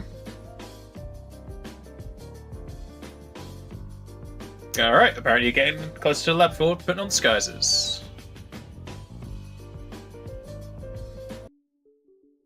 Are you going to be walking there or taking the train? Because it's next day, so you need to buy new tickets. Take the train. I'll pay for Joseph.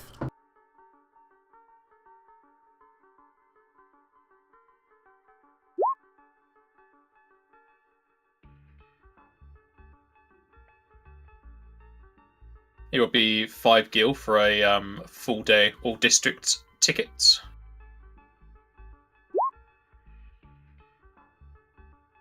Yeah, buddy.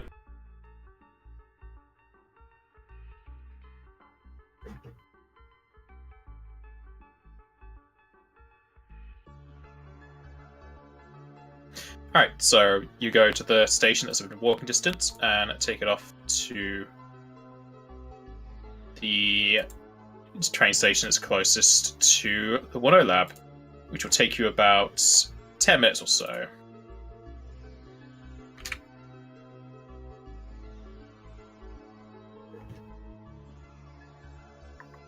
Alright, as you get to the lab, which is a good 1 hour walking distance away from the research centre, you will find yourself in a less populated area of District 3. However, there are civilians either inside of their houses or businesses that you can make out. As you reach the lab itself, it will show it is of a darker hue than the research centre, with no showy sign or title to show what it is. There are 2 sheath guards at the entrance who will stop anyone approaching, and they also talk to any employees before they enter into the front door. As you look at the building itself, it's a rather large building, and it isn't connected to any others, so you could possibly go around the sides to look for alternative entrances, or put on your disguises and try the front door. Scout out the building first.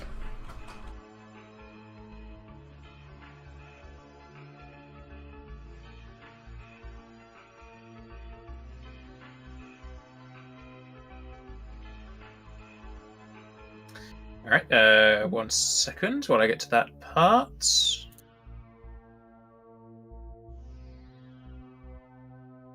Alright, you can spend a few hours, it'll be depending on what I roll, how long it will take, searching the exterior of the building with perceptions. Are you fine spending a few hours inspecting the outside? Doing it nonchalantly, sure. Alright. We'll just go over the longest one. Okay, so Remy's going to take 2 hours, Alessia's going to take 4, so she's not even here, she's taking the longest. Osa takes 1 hour, and Jess will take 3 hours. You can all roll perceptions as you investigate the outside. Fish, do you mind controlling Alessia? Go on then. Seems simple enough.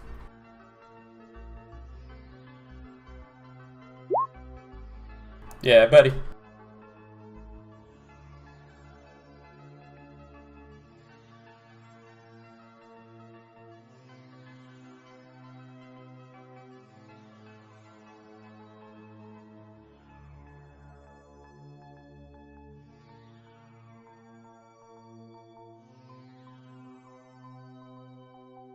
Alright, Fish, you can control both Alessia and Fenrir now. Just opening their sheet.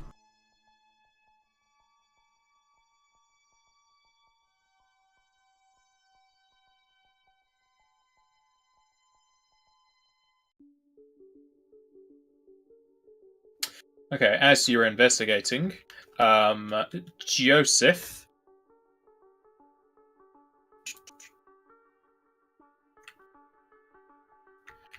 Joseph, you will identify a side door that you could use to enter the building. However, it will require you stealth to enter into this building without anyone seeing you. There are no guards at this door. However, onlookers and people at the other entrances could spot you. And also, you will see a cleaner scaffolding you could make use of to get higher up and possibly enter through a window. Alicia spots nothing. However, Remy, you will find Big sign saying, come in this way, it's safe, don't worry about it. a open duct that you could possibly climb through, and as far as you could tell, that would provide the best entrance.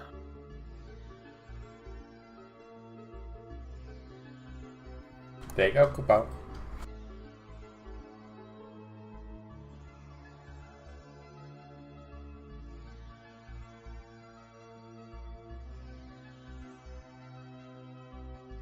Though, if you're using some of these, it would be swapping disguise for stealth.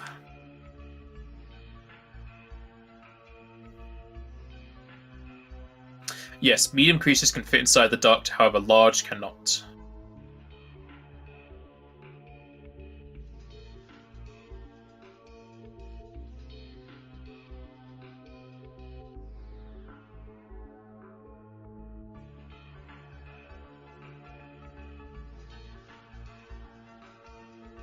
So there's our options, Cooper. We can try talk our way in for the front door, or we can go for this side door.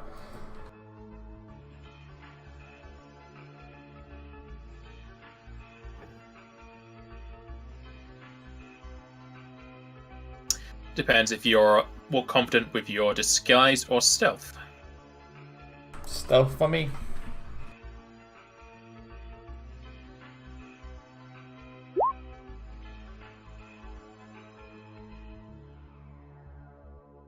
What about you, Elsa? Yeah, I think stealth actually have bonuses to that. Yeah. And stealth works for Alicia as well. I think that's overall the better choice, skill-wise.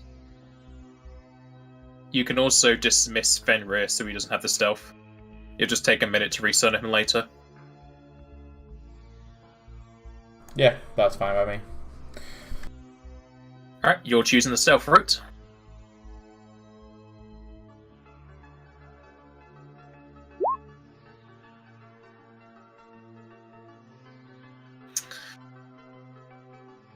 Just as common sense, you would know that if you're wearing disguises whilst going through this alternative entrance, they're probably going to see right through the disguise no matter what.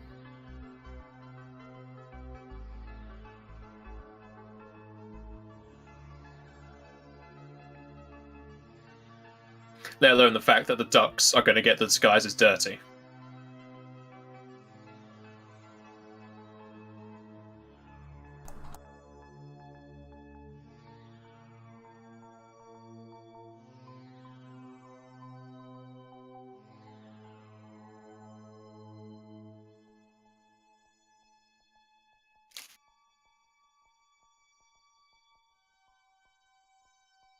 Alright, seems everyone's good for the duct.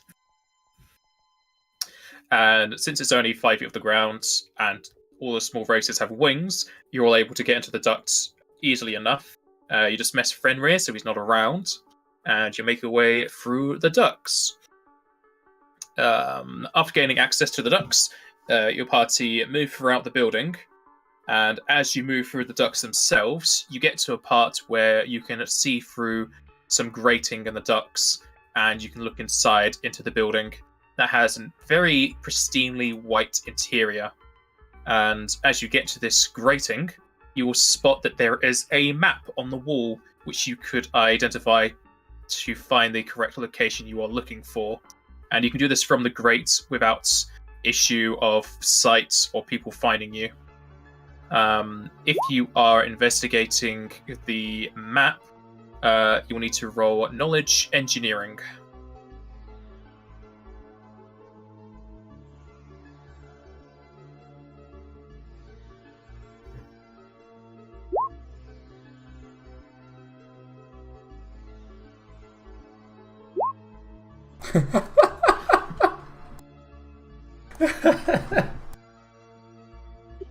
God damn it. Can anyone roll it? Yes. Thank God for that. Sorry, I should say, anyone can roll this. I'm glad you did. Best crit. It's gonna make fighting even better. So dumb, what the hell? Why do we get these now? All the 19s and 20s here. I just can't. It's too much. The one I love person. how the people who have it on terrain roll Yeah. better than the one who actually has like knowledge of engineering. Oh, I can't be that. Painful. Okay, so you all memorize the map easily enough. However, Remila and Joseph, you're able to actually find some shortcuts to your destination. And your destination is that of Dr. Rickabodd's office.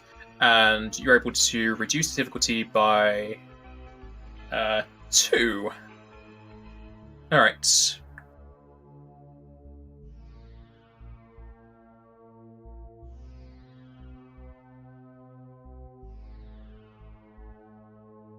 Alright, and from memorizing this map, this is actually the easiest way to get into it as you're moving the ducks. You follow the ducks and you make your way up a few floors, though it's hard to tell from just the tight location of the ducts themselves. And thanks to your amazing memorization of the map and the building's layout, you make your way directly in front of the door to Rickabodd's office. And you're able to leave the ducts, though if you stay here for too long, you could possibly come across another researcher. And as you get to his door, it's going to take an hour to put on disguises. Because you've got to take everything you have off and then stash your stuff. Yeah, we're not gonna use the disguises. At this point, there's no point doing disguises. Can I listen I in like- to see if there's anyone in there speaking? Sure.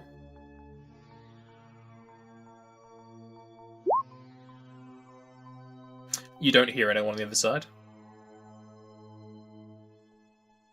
And you also don't hear anyone on the other side. Jesus Christ.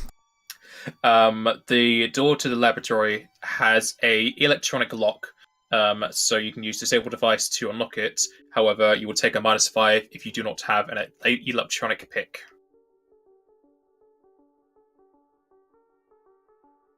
If you don't think your disable device is up to it, you could always try and sleight of hand a card from a employee. Though that would require both stealth and sleight of hand. I can try that, Cooper. What's your bonuses?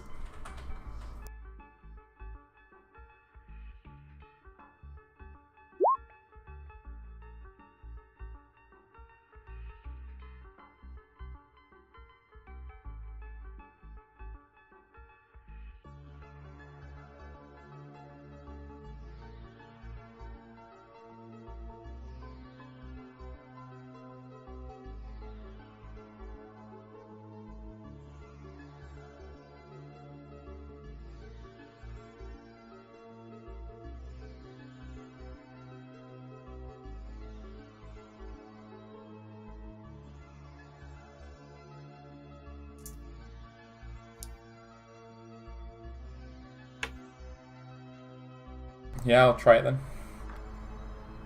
Is there The like, rest of it is there go back into the ducts or something. No, you can find a researcher on this floor. You'll just need to roll stealth to approach one and then sleight of hand to take a key card from them. right? Here goes nothing.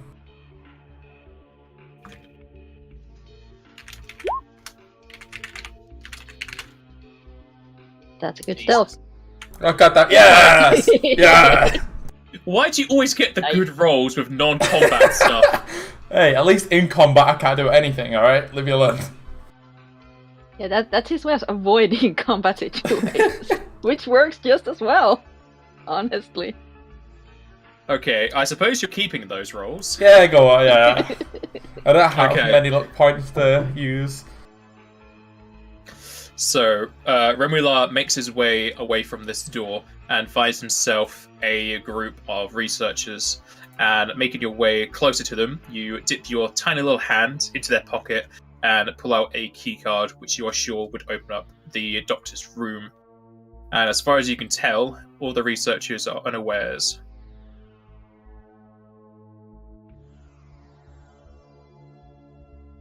Yeah. Well, you think you would notice if they'd realize Yeah, that yeah. I Google don't think they just dropped them. ignore it, would they? You would think that they would like make a fuss about it or something. Probably, I don't know. Maybe they don't just care. Maybe it's just a post Moogle. Taking I'd your say- key card, reasonable. Yeah, Reasonable. it's a delivery to someone else. So you're taking a keycard back to the door, I assume. Yeah. Alright. With a swipe of the card, the door opens up into a small office, and at first glance, there is no one inside. Would you all like to clamber inside so nobody else notices you? Yeah. Yep. Alright, you all enter the office as the door shuts behind you, as they are all automatic, as you make yourself into the office.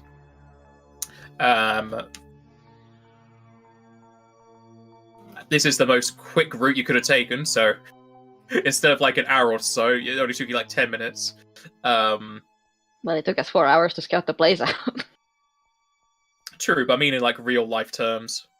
Well, yeah. There's like 6 pages of what you can do in this facility. Yeah. The crits Skipping all the adventure. Hey, it's here's an option for you to do, so it's fine. Alright, as you enter the office, the door closes behind you, and it's giving you a breather, though I don't think you need it, because it was pretty quick to get to here. And for reaching this, I think you get the Max Experience Award. Yeah. Yes, you do. Okay. Speedrun tactics. Yeah, just roll the 20s. You get 1600 experience for entering the facility successfully with no failures.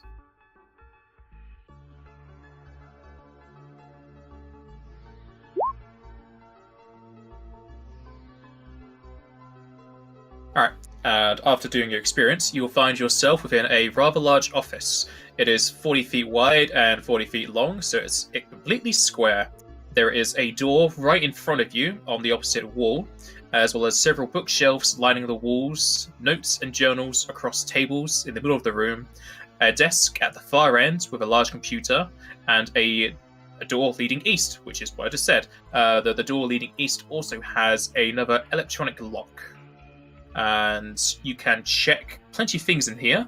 You can check the bookshelves, you can check the tables, you can check the desk itself, and you can investigate the computer notes, and a load of other things to the computer. Would you like to go just from the top and then work your way down? Yeah. Alright, if you want to search the bookshelves, you can roll perceptions.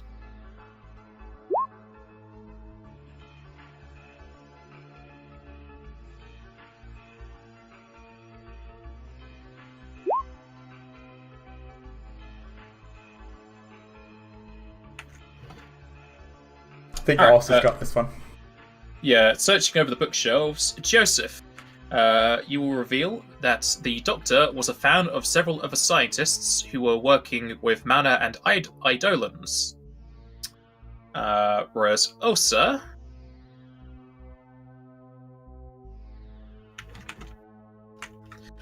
you will get some notes in between the books revealing how materia reacts with equipment normally, but has a harsh effect when implanted into bodies unless they are a trained magicite knight.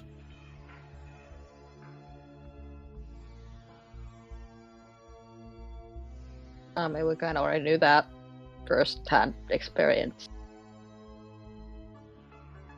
So pretty.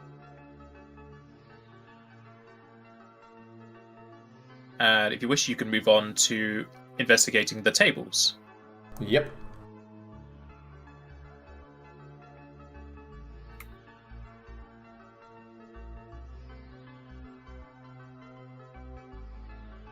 Osa's just shining with her perceptions today. Another 13. Alright, Joseph, you will find plenty of contracts and notes dedicated to materia trials, all to do with infusion. There are some records for normal non-magic citizens, casters, and even magicite knights.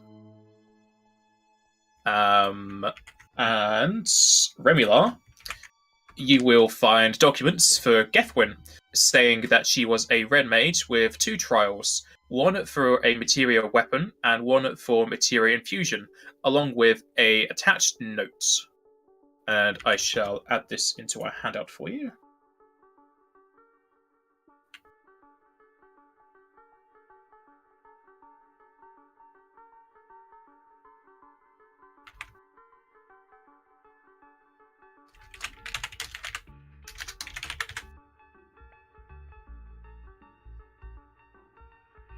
Alright, so the office note reads as such. Patient has responded well to the weapon, most likely due to magic aptitude. Asked if infusion is acceptable, which is then followed by several scientific numbers.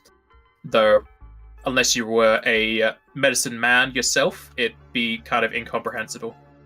And it then continues on reading, patient lasted 1 hour before effects were found, longest trial so far. Paid double for help, told will be paid triple for an overnight stay. Patient accepted. No data out on this? No.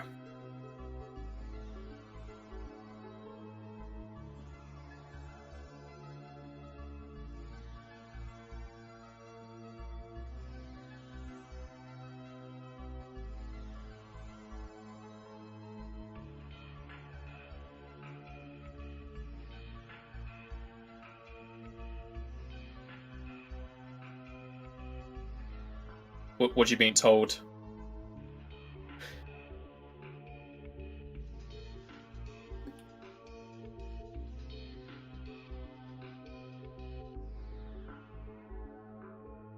Is it an English error or? Okay.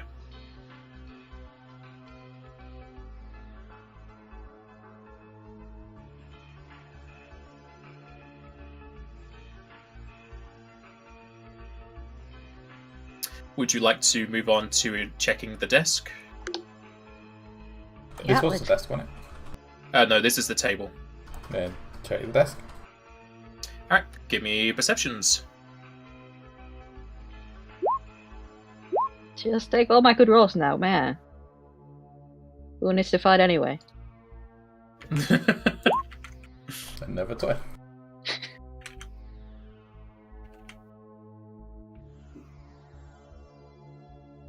Okay, Remilar. Within the desk, you will find a lightning materia with 176 MXP, which is also attached with another note. I'll also add it into this note.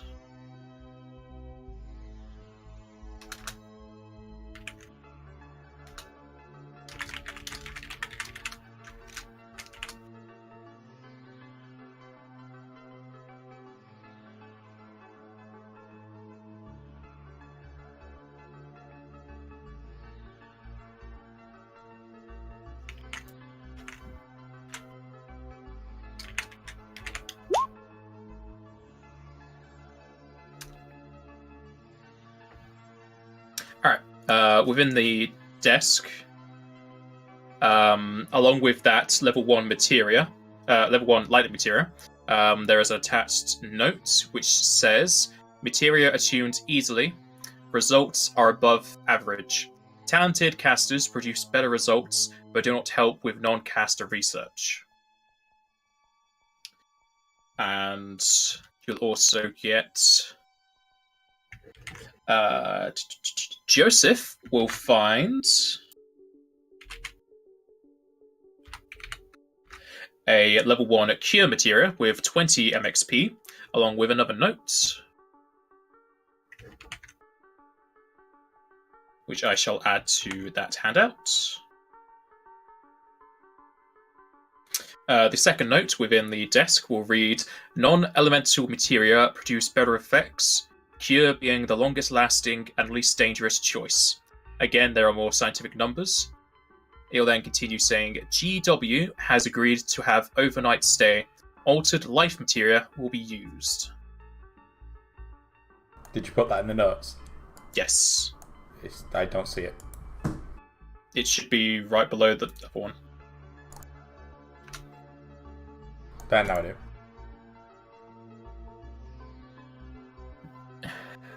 And...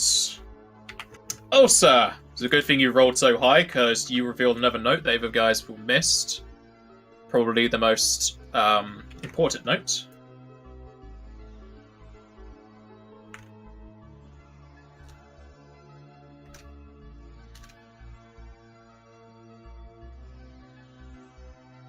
And Osa will find a third note within the desk, reading, Altered life materia seems the closest to time magic. It condenses what would take me several years training to a mere hour process. However, the journey to that point has taken its toll. Tests show my lifespan will end within the year. It then notes this particular year right now. It then continues, deadline approaching, hasten experiments, offer higher rewards.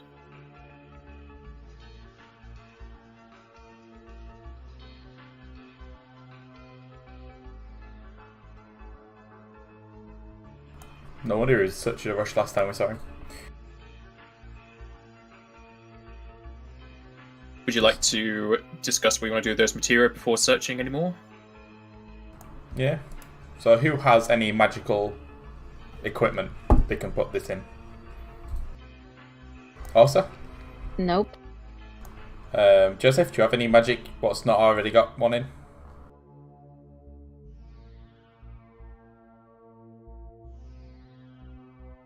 The feral gauntlets were just... Are they magical or are they just masterwork? The feral gauntlets, I think, were just masterwork. Okay, yeah. Have you got any weapons or armor with +1 on?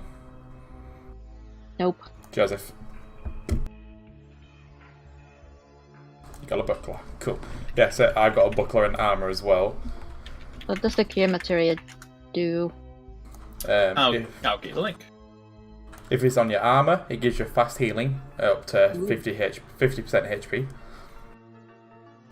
If it's on a weapon, you get 1 health. Yeah, so you heal 1 point for every time you use the weapon. Which would be great for you when your weapon's magical. When you heal 1 each time, and then that'll get rid of your non-lethal damage as well. Yeah, I'm planning on enchanting the weapon. It's my only weapon, and I You need don't have it. the time for that. Yeah. I kind of need that. You don't need a weapon. I got claws now. Yeah. Which do 1d4. Woo. And yeah, Joseph, it's only 1 materia per equipment. Well, So you already have two the the earth magic bucklers, so you could take them for now. Joseph, don't you already have the earth materia on something? Yeah, here's rapier. Alright. Do you want to take the cure one for now? I'll just take the lightning one.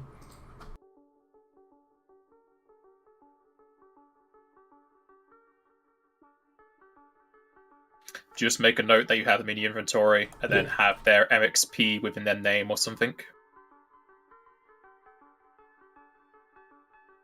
And since Joseph now has 2, the more material you have equipped, the more the experience is split.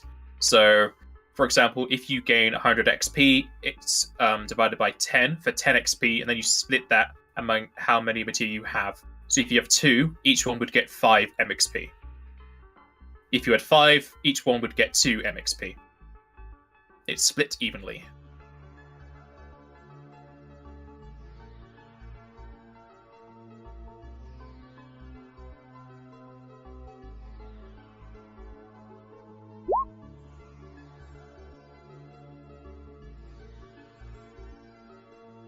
I think Remilar said you were getting the cure materia. Yeah, you take more damage than me. Yeah, I think that's good for you. The cure one. Just make note of their XP, because they do start with some, since they've been used in trials. I think you're best putting the cure one on your weapon and putting the earth one in your buckler, because each time you hit with your weapon or you use your weapon, you heal for 1 HP. rather than just fast healing. So it depends on the situation, and you can always move it in and out as you please, but... I think it's 1 minute to move Materia. Let me double check.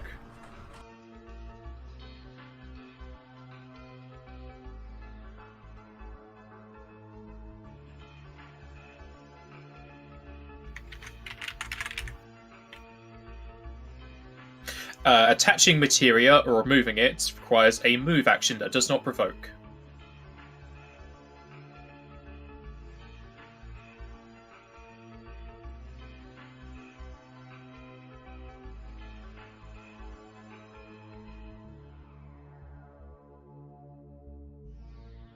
So you could definitely move the cure into your armor outside of combat if you're below half. You can just use it up to half. Yeah. But in combat, it depends. Do you want 1 extra damage, or do you want to heal 1 point each time you swing? It depends on what you want, really. Well, when it hits. Yeah.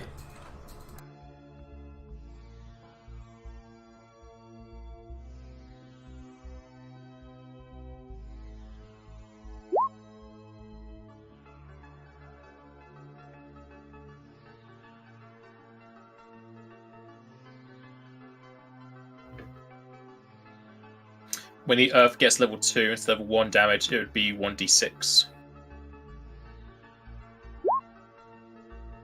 However, your weapon is not +3, so it would not function.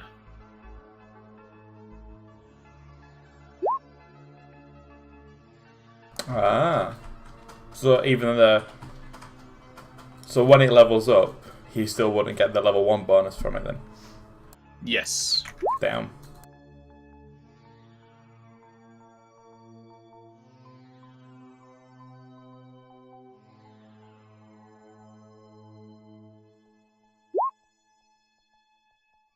By +3 or higher, does it have to be a +3 weapon, or can it have enchantments up to +3? Total bonus, so yes. Cool. Enhancement and special abilities.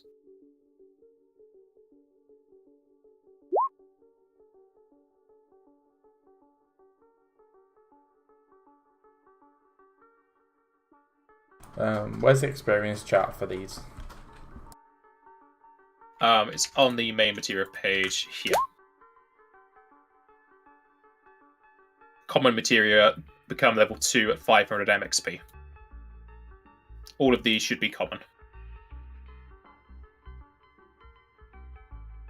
Sorted. And if you do have a mastered Materia, it will be some time before it happens, but when a Materia is mastered, it creates a level 0 duplicate Materia.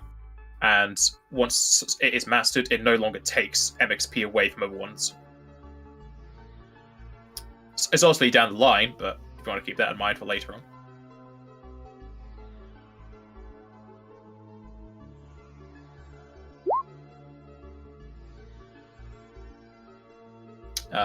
But when that Earth Materia becomes level 2, it will stop gaining MXP and functioning until you get a +3. It functions as a level 1 Materia. Whenever a Materia levels up beyond the required quality or bonus of an object, it still functions as a level less than it is now until attached to an object that meets the requirements. Okay. Yes. Yeah. Yes, it does. It won't So get you MXP. you still get the 1 extra earth damage, it's just you don't get the level 2. And yeah, I don't think it levels up, yeah.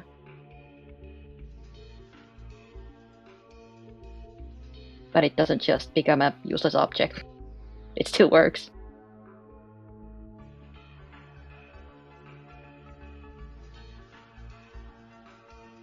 Right, ready to search the next thing? Well, has he decided what he's having where? So you're keeping the earthen weapon and cure on your shield. Okay. I take it the lightning's going in your shield or armor.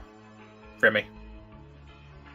Yeah, I've only got armor and buckler at +1. My weapon itself isn't yet. Okay. So you'd have a electricity resistance of 2. Yes. Alright. So after doing those materials, would you like to try and operate the computer? Yep, can try. It will take a knowledge technology check and will take 1 minute to use it. You can do this on trains, however, you can only have so many tries because it's a computer. It would lock you out. And I'll allow one person to aid. Knowledge? What, sorry? Knowledge technology. Is that an extra one? Yes, it is in FFD20. It's one of the ones I suggested you guys take. Yeah, I'd have it. Neither does Alicia. If Joseph has it, then someone with actual intelligence might want to aid. Yeah. I have more intelligence and a reroll, so I will try and aid.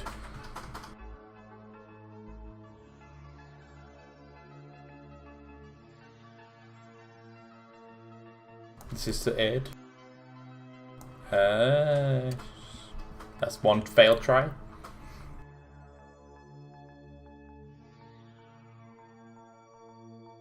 Are you keeping that? I'll reroll it. Yeah, failed. It was not meant to be. Alright, so after finagling your way through the computer, you're able to get access to it, and you're able to find some data relating to the research. However, you're not too familiar what the data means. However, you might be able to make a heal check to understand it. This will need to be... No, I don't think heal needs to be trained. I keep forgetting. No, it doesn't require training. I think it needed training in another system. None of the 3 character sheets I have any points into it. You can do it untrained. I mean, as long as he gets to the computer, you can all make this check.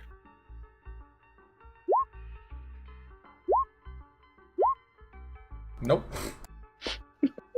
At least they're not amazing rolls anymore. Thankfully, Joseph is able to identify them. Discord's gone yellow. Can I... You can see... Hello? You're breaking up a little bit.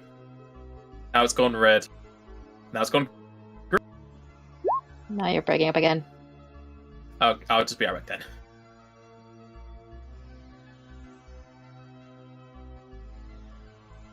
How am I now? Better. Yep. Good.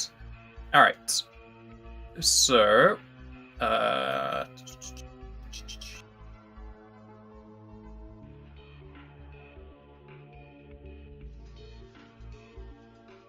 Okay, so with that heal check, you will find that the doctor has around 6 to 12 months expected left to live, and his materia infusion process was also very volatile.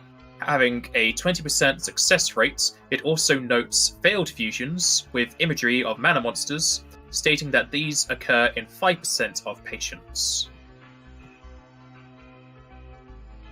And with your knowledge technology, you're able to get into some of the files, and the computer will note several patients, with the party being able to find a master list.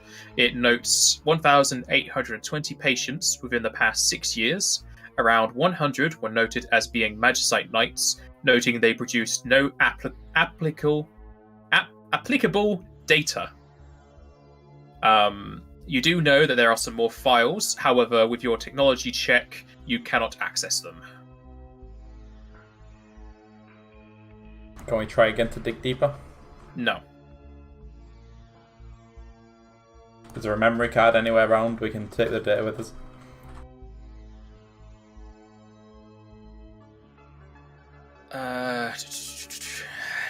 Yes, there is a data drive close to the computer, which will allow you to download any files you have found. Might as well copy and paste it over.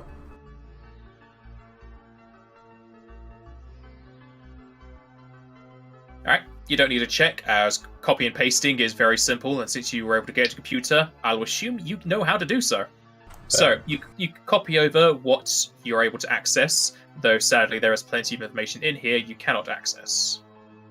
I mean, if you really wanted, you can always use a hero point to reroll.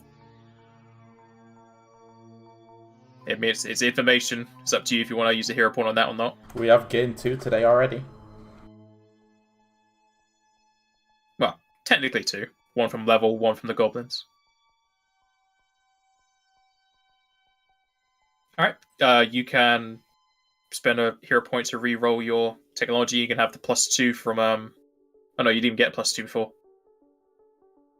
So it'll just be straight up knowledge technology if you want to re-roll.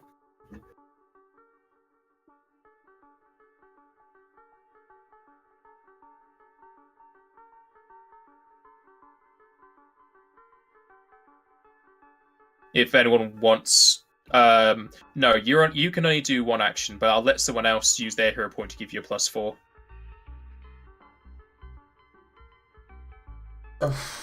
I kind of want to, but at the same time, with how close we are coming to dying, I want to have 2 as well. I'll use a hero point to give you +4. There you go.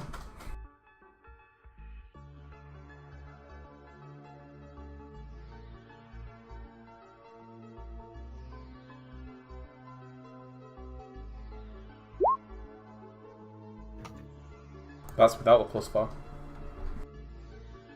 So that'd be 22. Okay. Nice.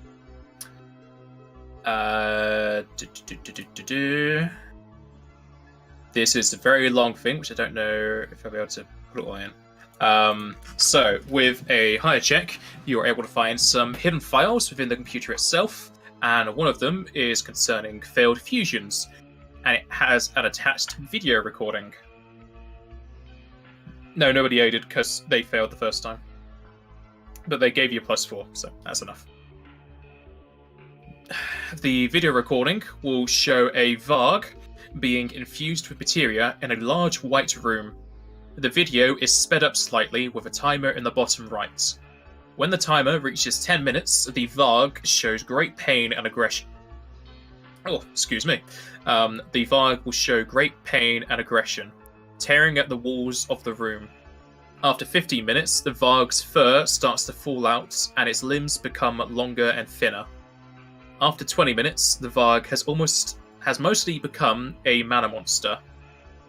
At 25 minutes, the mana monster is hit with electricity from off-camera, and after seeing this, you can all make heal checks.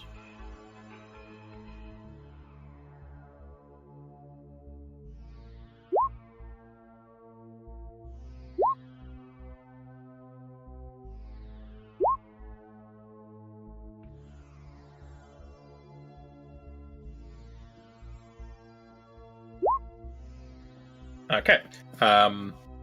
Alessia and Osa aren't too sure. However, Remula and Joseph, you can deduce that the creature is still alive.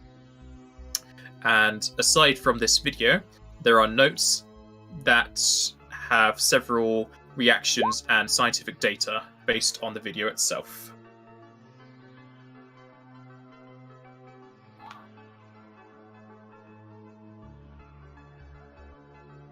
And yet, you can copy that over fine.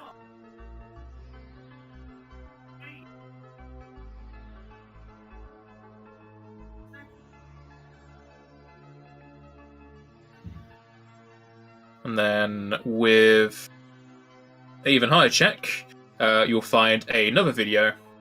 This one's probably more applicable to you guys, as it is a video of Gefwin Carver, who is undergoing a similar process. Again, the video is slightly sped up with the time in the bottom right.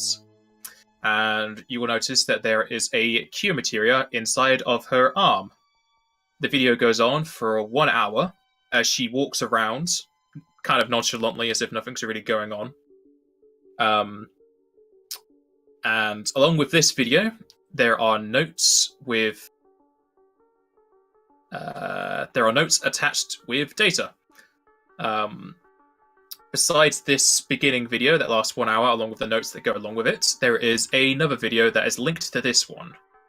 And as you load up the video, it will show a blank and colourless materia being infused into Gefwin by Dr. Rickabod.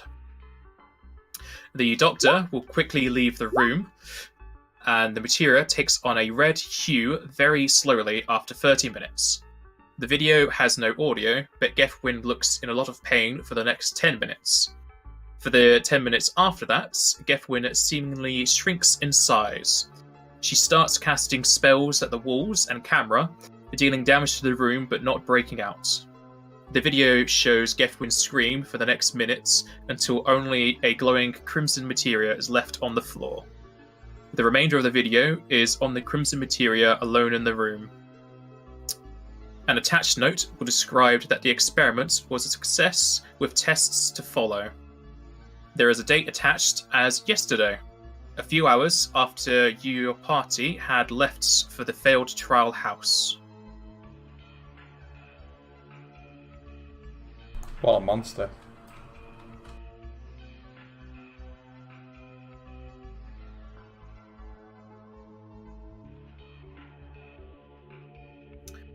You don't need any more day drives, it can all fit on the one.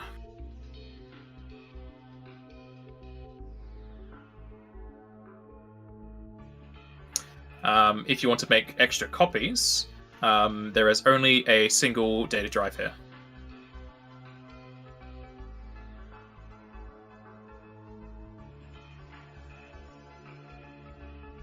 And as you finish up copying all this data, as that was the final one, the little data drive itself will let off a little beep, just letting you know that the transfer has been completed. And as you take out the data drive and possibly store it in a more secure location within your equipment, you will hear an alert. Well, you won't hear it, you'll see it. An alert will play on the screen of the computer itself. And it's almost as if it's kind of like a calendar warning as it comes up saying, "Reminder, final test in 10 minutes. Express elevator is unlocked."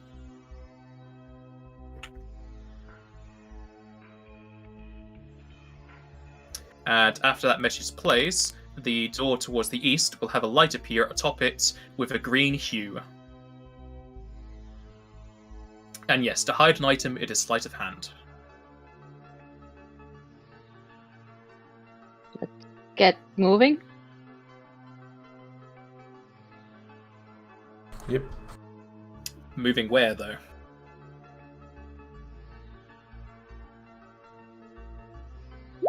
Yep, I'll hide that. You could easily take all this evidence back to Investigator Biggs and leave the building, or you could take the elevator. I kind of want to take the elevator, couple. Yeah. I mean, our job is to still find the girl, so... Is there any cameras in here? Like, girl. disposable No, cameras? you would be very easy to spot cameras. Cameras, if you remember back in the old days, that they were as big as people, that's the cameras we have now. They are very easy to spot. Alright, never mind.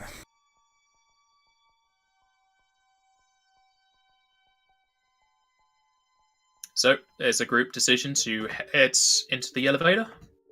Yep. Well, I'm saying yeah. Yeah.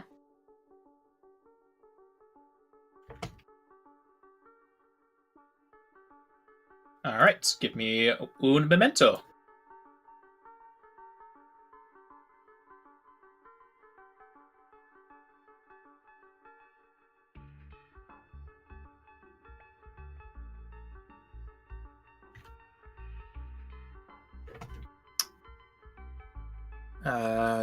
And maybe get Fenrir with us? Yep, you can spend a minute to summon Fenrir in here. Doesn't matter, it's a moving place. Yeah. As you get into the elevator, well, you just press a button by the side, opens up, and you're allowed inside. And it is big enough to fit the party. As you can see, there's plenty of room to move around. And the elevator, as soon as you get in and nobody's blocking the doors will close. And there is a singular button aside from... Okay, there's two buttons, but there's one that you might want to press. There's one that says office and one that says basement. Basement, I believe. Alright, you press the basement button and the elevator starts to decline into the building, going past all the previous floors. You had snuck your way through the ducts into the basement level with a lovely little dong as the elevator opens up its doors. And it opens up into this room. and there should be lighting in here. There's lighting for me. It will open up into a 60-foot wide, 80-foot long room with a ceiling of 30 foot tall.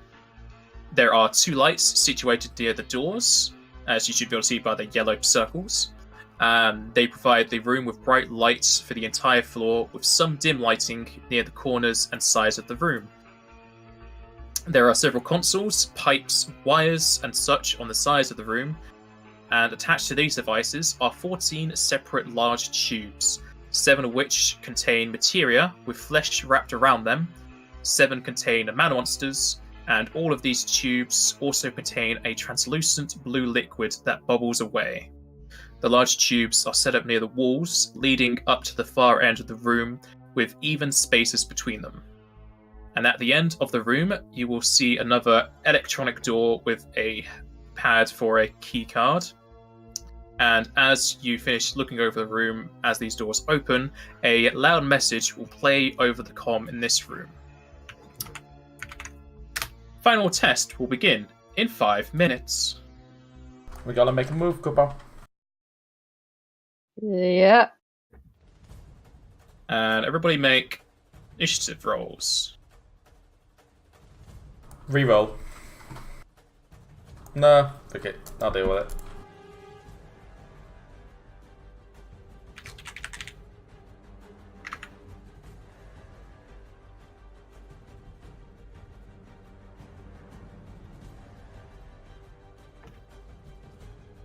And as soon as this message plays, you all feel yourself rushed by the immediate kind of countdown placed upon you. And you may approach the door to the north in your turn orders. So first up would be Joseph.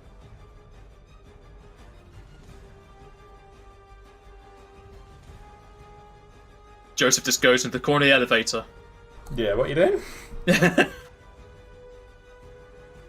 He's just That going way, back up. Cooper. Yeah. The door on the other side of the room.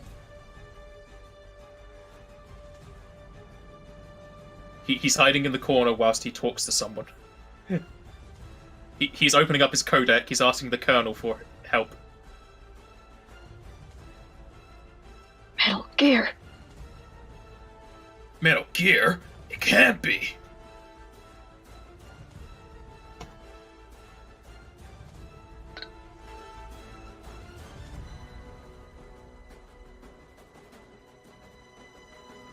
Is that a double move We or a get- run? Yeah, I think we could just run. You can run. It is a straight line. Yeah. So you'll be able to get to the door in a single turn. I'm pretty sure that's what we want. Alright. Not in the door. Alright. As you get to the door, another message will play over the intercom. Warning! Intruder alert! Magic movers are inbound! And with the sound of that, another alarm will play along with the 5-minute timer as you hear the shifting of metal. Osa. I will also run to the door.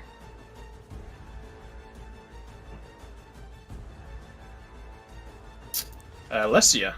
She'll follow suit.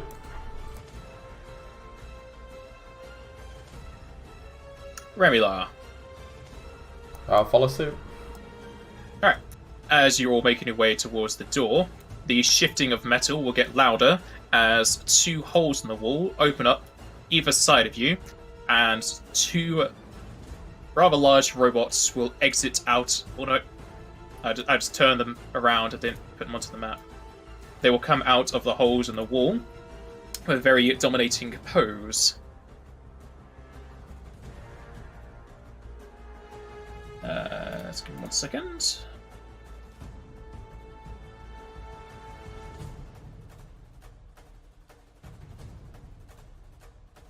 And you can easily look at these creatures, and they look like humanoid machines made of steel. This hunk of metal has a large stomach with several dials and coloured lights all across its body. Jets of steam often shoot out from its shoulders and chest.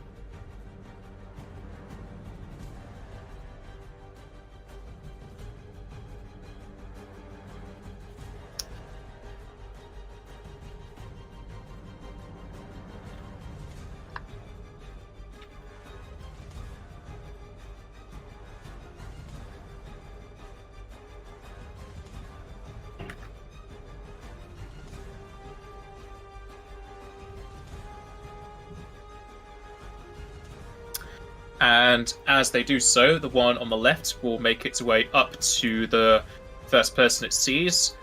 Intruder! Intruder! Identify yourself! We're assistants of Dr. Rekabon, Cooper. And I'll show him my... I'll also show the swipe card we've got to get into doors and stuff. Roll me bluff. So +4 because the robots people.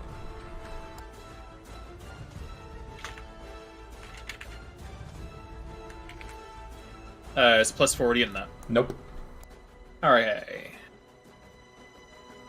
As you say that you are assistants of Dr. Rickabod, you also use one of the phrases given to you, and almost immediately, without any sort of flow to their motion, their hands immediately go straight to their sides as more jets of steam come out. False alarm! Return to your station. It then moves back into the hole in the wall. Joseph. You may try and pick the door, but again, it's electronic, so you will be taking a minus. I'm assuming this key card wouldn't help the situation. Your keycard is just for the door to the office.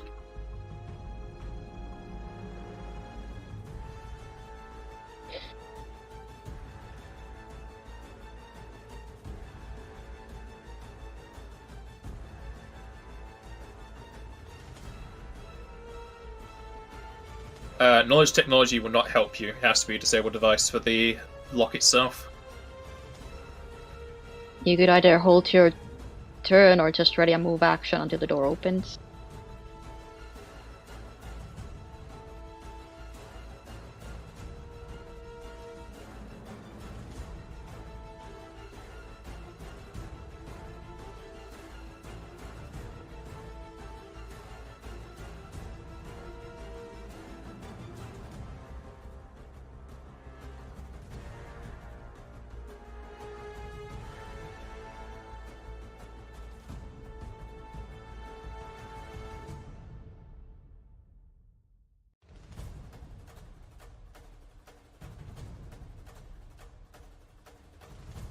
As far as you know, I mean- the door won't open. It might open if these guys leave. All we can do is wait and find out. I don't want to try and have you pick the lock whilst the robot's watching you.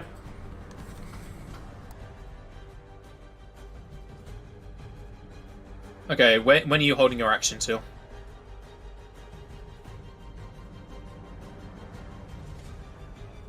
Okay, so you're just passing then.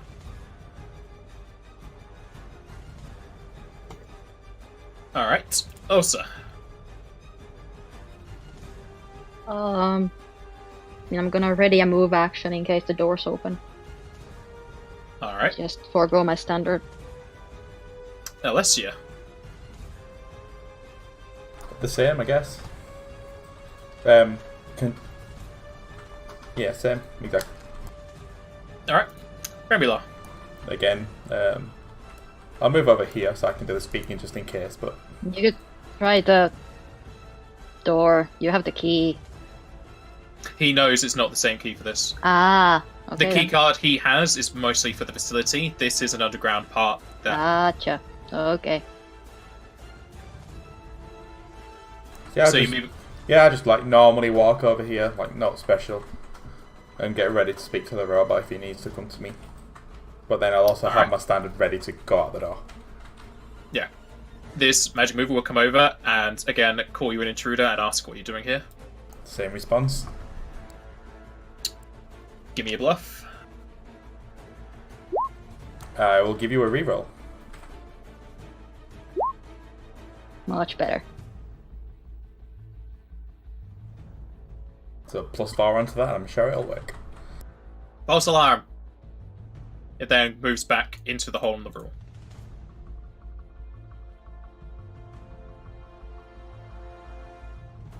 The timer goes by as time goes away, and the doors are still shut.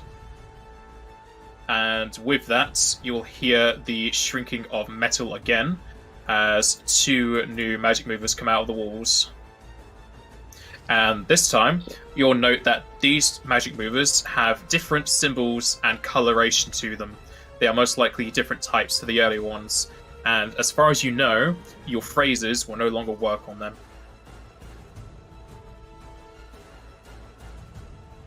And as it goes to that, the magic mover on the left is going to move over to here, and again call you intruders and ask for what you were doing here.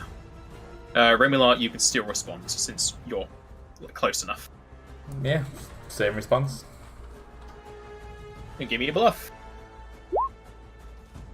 +4 again. There isn't a +4. I just said Oh, phrases sorry. won't work. Yeah, these are different kind of butts. So 23 is the correctness.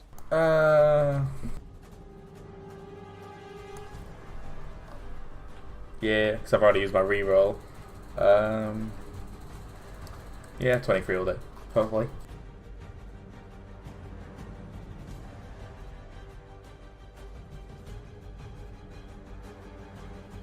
You keeping that? Yeah. Alright. He will again say it's a false alarm and move back into the hole in the wall. Joseph, the door is still closed. They're And locked. lockpicking it.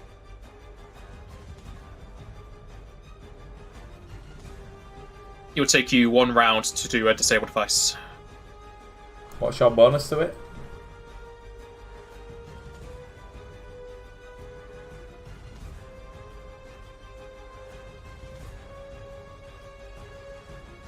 I'm just saying, like, LSU could give you... Nah, never mind.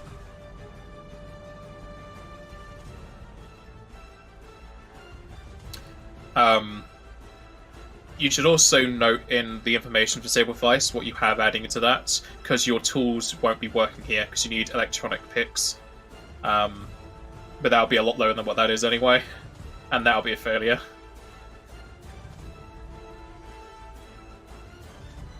You'll then go to Ursa.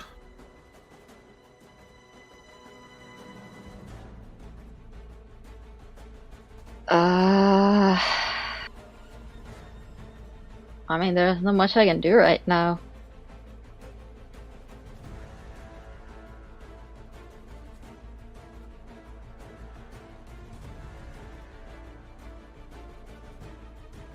I guess I just keep, because I got nothing ready and move in case the door opens, but that's it. Alright. Alessia. Same. Remula. Same, but I'll say it to Joseph loud enough so the robot hear me. That's the wrong key cup, well, we'll use the other one.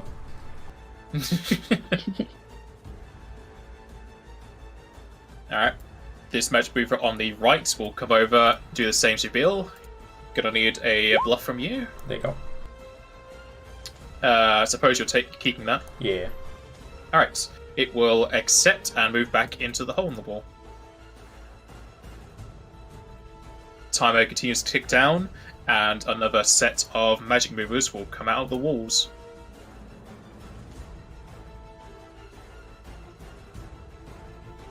To which the one on the left will move over, and will require another bluff from you.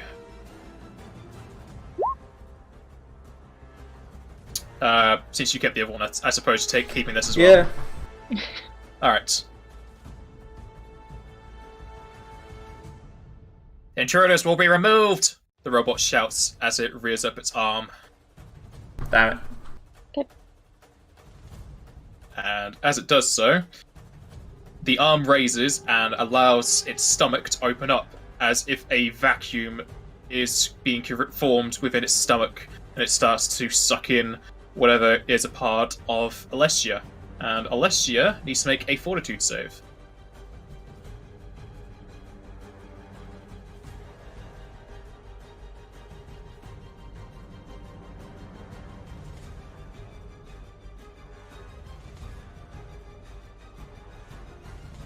Why is Remy...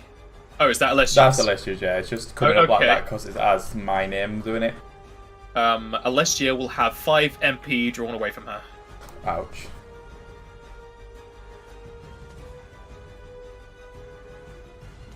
Joseph. Door.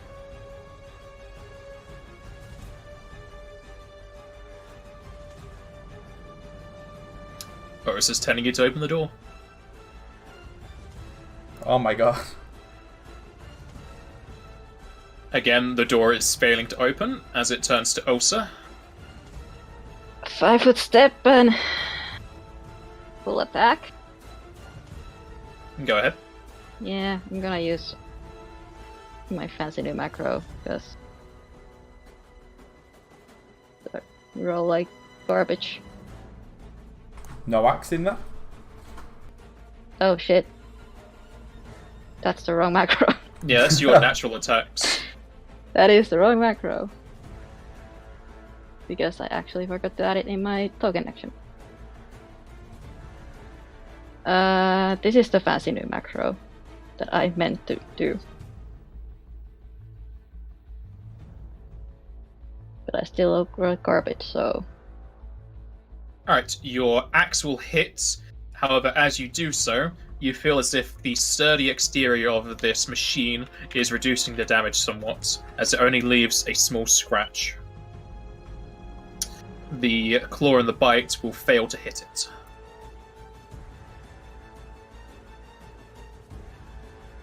Surprisingly. Alessia.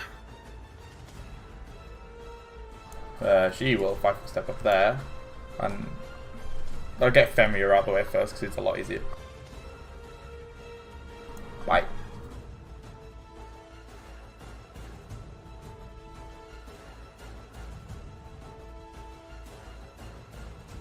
Told you. Do you not want to 5 foot step for flanking? No, because I'm gonna. Well, it's natural 20, so. But Okay. no. That will hit. Just double check. Don't think constructs can be. Oh no, can they? And as far as you can tell, that does no damage whatsoever. Can they be crit though? I'm assuming the ice damage doesn't do out either then. Well, the damage does no damage. No, rolling the crit damage currently.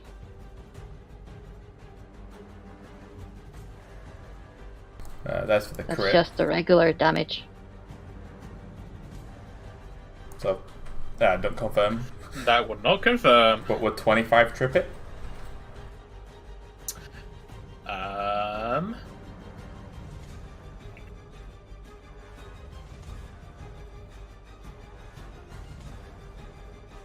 That will trip it.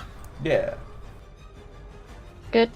A loud thunk is heard as the man made of steel hits the floor.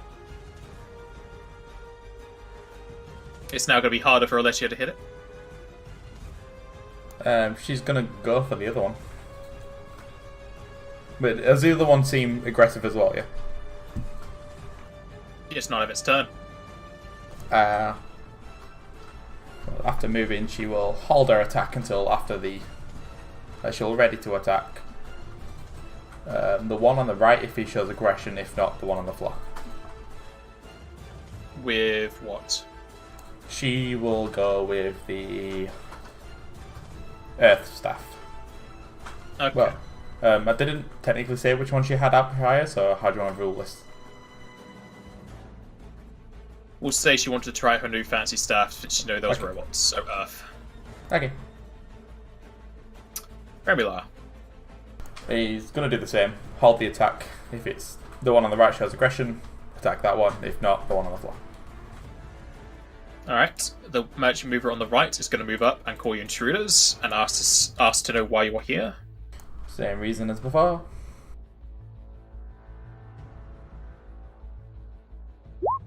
Reroll that one. That's it, get your rerolls out of here. No, he's 27 enough. He accepts your answer and goes back inside the wall. Cool. And with that, Remula and Alessia will attack the one on the floor. However, I don't think Remula is going to do no damage. It's possible worth you on this.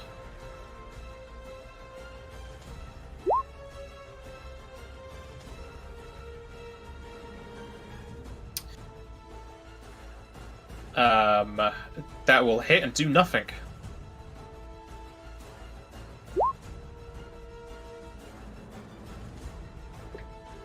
That will hit. Does 12 However, confirm on the touch? since it's on the floor, that will not confirm. Damn. But does it do the damage though? It does damage. The timer will continue on, and now that you're actually fighting this thing, you can roll knowledge to identify it. I should have said that earlier. To identify this, it is knowledge engineering or technology. Guessing you ought to be ranked in this. You need to be ranked in this, yes. Yeah, so. Nope, we know nothing. Yeah, you know nothing about this machine, except that it's a machine, since it's obviously a robot. And it steals MP. It will go back to the magic mover's turn, and again, it's going to open up its stomach. And Alessia needs to make a fortitude save.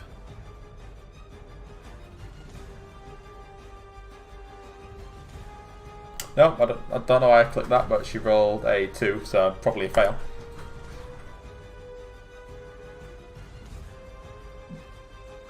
I don't even know what her initiative was beforehand now. Fuck. I mean, it's about right. Yeah, She it was between Osa and Yeah, Remiller, so... it's in the same spot. It was 15 before. You can change that as she loses 4 more MP. She has none left. And as this is happening, the stomach of the magic mover is glowing with what you could assume to be mana, as if it's transforming the magical points into liquid mana. As it goes back to Joseph, with his companions telling him to open the door. Steal the door.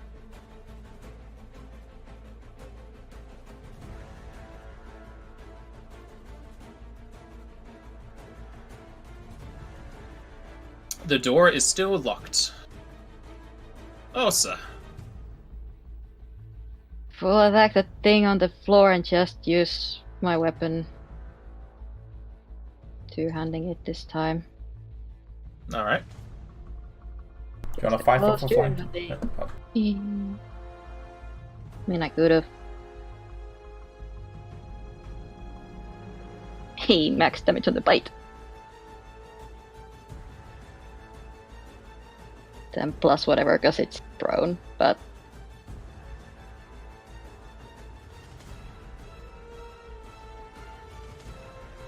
After you attack, actually, can you 5-foot step back so Remula can actually try doing a bit of damage with the splash?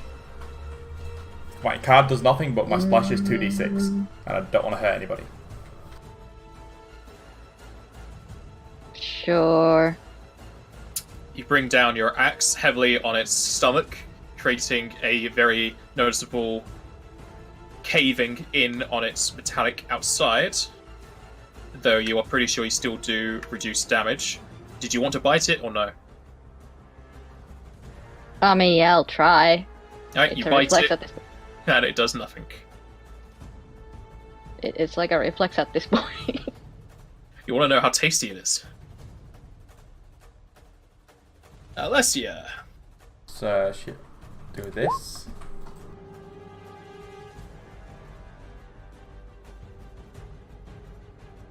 So, Fenrir is raging now for a minute.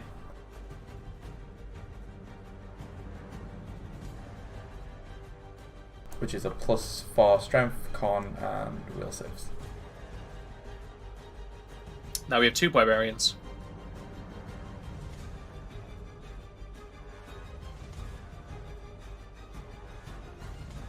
And then Fenrir will... Right. You should probably just make Rage a buff at the top so you can just tick it on and off. Yeah, you can do it pretty easily, because you can just... Because I this think- is the regular...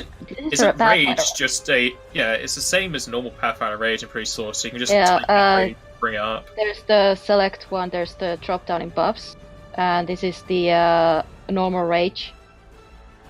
Because the FFD20 rage is the rage unchained. I don't know what is unchained, just at a glance of that. Oh, yeah, he's already got it set. And unchained gives the same buffs as the FFD20 rage does. Because the regular rage gives the con bonus, while the FFD20 rage gives temporary hit points. That's the main difference, I think. I don't think this has temp hit points in that one. No, that it says con bonus. And you just get the hit points from the con bonus. So you can just add that to the buff section, Fish. Yeah, he already did it. I just checked it now. Okay. It's already on Feria, so I just ticked it. And Make sure it actually takes, because sometimes the buffs don't take. What was the last So one? like, see if it affects AC and stuff, and... Yeah, that's alright. This has worked though, because the damage. the bite will hit, though it does minuscule amount of damage. Alright. And then he'll 5 step back. Alicia will use the staff again, because that's only a swift action. No, her staff is standard. Yeah, but the blood pack's only a swift. Oh, okay. I thought you were talking about the staff as swift.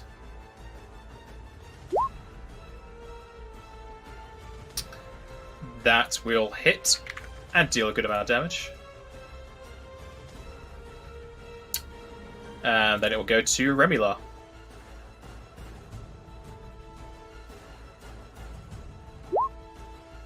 Yeah, Nice. I can do damage, but no one can be around him when I do this.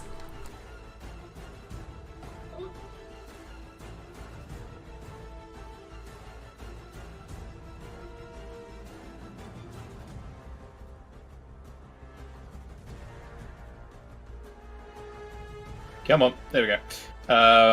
That will hit and do an amount of damage. Don't know how much, because it just explodes. But it definitely dealt damage. Cool. The timer will continue ticking down as it goes to that guy who is going to stand up, which provokes from no one.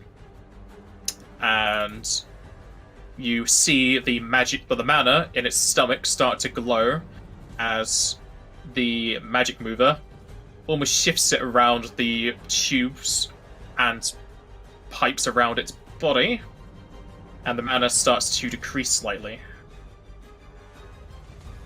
And then it thrusts its hands outward at Remila as it seemingly is casting a spell.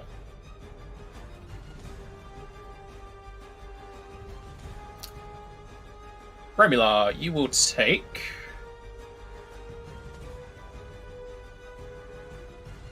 6 fire damage. Damn.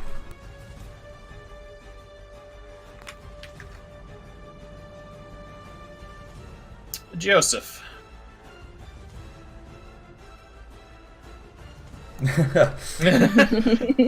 think that's the third time you've used a hero point for disable device. So +8, please, for the love of all what's holy. So that'd be 22. The door does not unlock.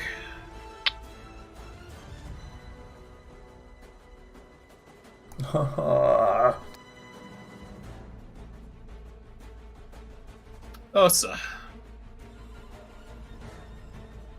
5-foot step. And full attack. Well, you're not even using your tools anyway, Joseph, because they don't function on this. Yeah. Hey.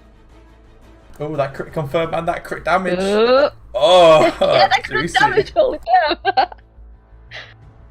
That's a lot of damage. That's a lot of damage.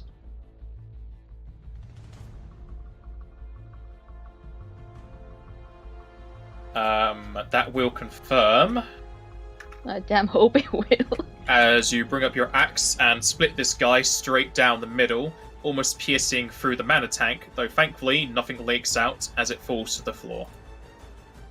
Oof.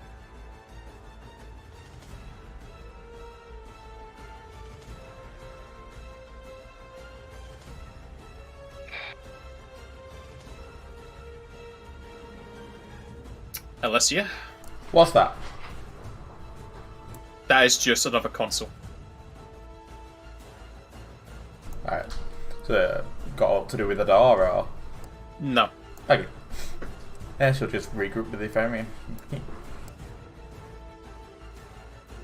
Well, there went the record for the most damage in one attack.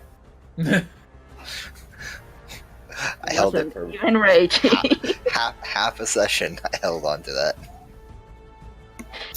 Remila. Well, it is a great axe, and I'm two-handing it, so. No, I can do. I could, unless you use a wand on Remula. I forgot about that.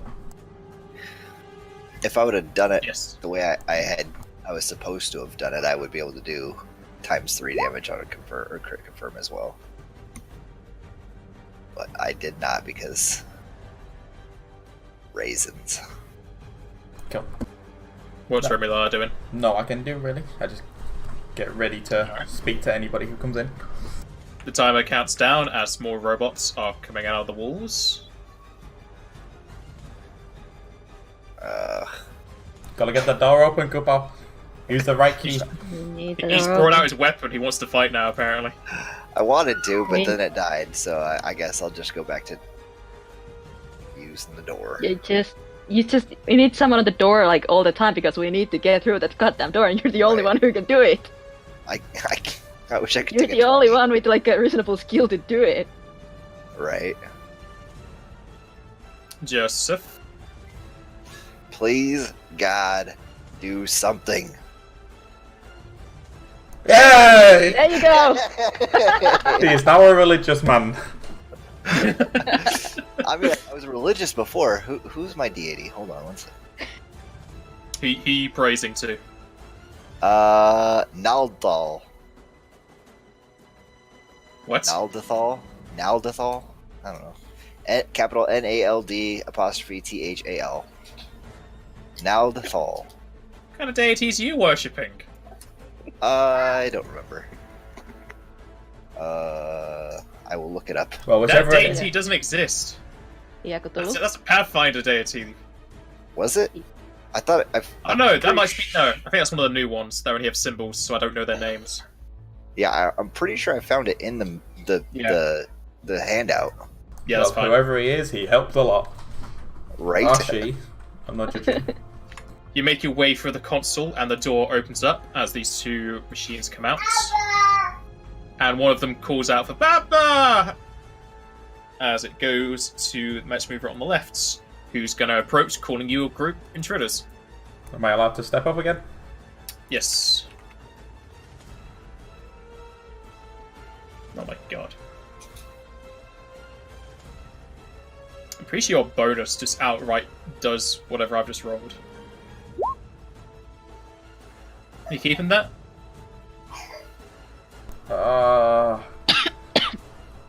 Because of what he said, I want to say yeah, but at the same time, like, I'm just gonna say yeah. If I go for it, yeah, keep it. I've only got 5 more rerolls, so it's like. Yeah, it's fine if we have only one on us. I think we can deal with that, maybe.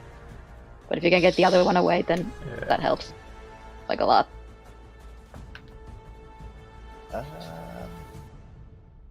Yeah, I'll keep it then. Yeah.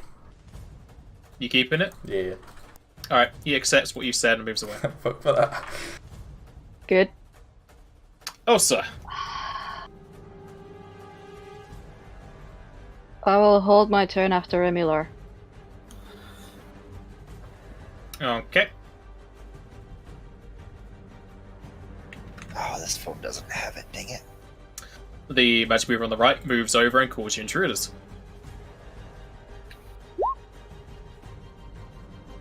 You keeping that? I mean, there's a chance you can get higher. Yeah. Oh, it's risky. I mean, does it? You said that one. My bonus was higher than what you rolled, so yeah, I'll keep that one. Okay. Well, he sees straight through your lies, and then he doesn't really want to deal with you, though, so he just goes away. Now we move through the door. Alessia. Can we say we all move through together? Or is it turn out? Gotta go through it? Yeah, you could do, yeah. Let's go.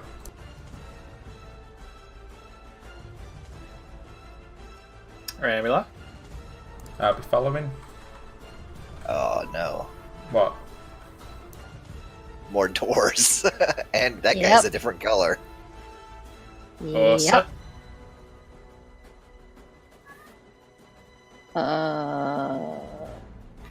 How straight a Up line here. does a straight line have to be for a run? Straight. It can It be can't. diagonal, it just can't have any turns. It can't be like a gentle curve. No. No, no turns allowed. You can have diagonals, but that's as far as you're allowed to go. The timer will continue to count down, and then it immediately stops and says the timer needs to be fixed and shall be fixed within 1 week, as we'll end the session here. Oh. Ah.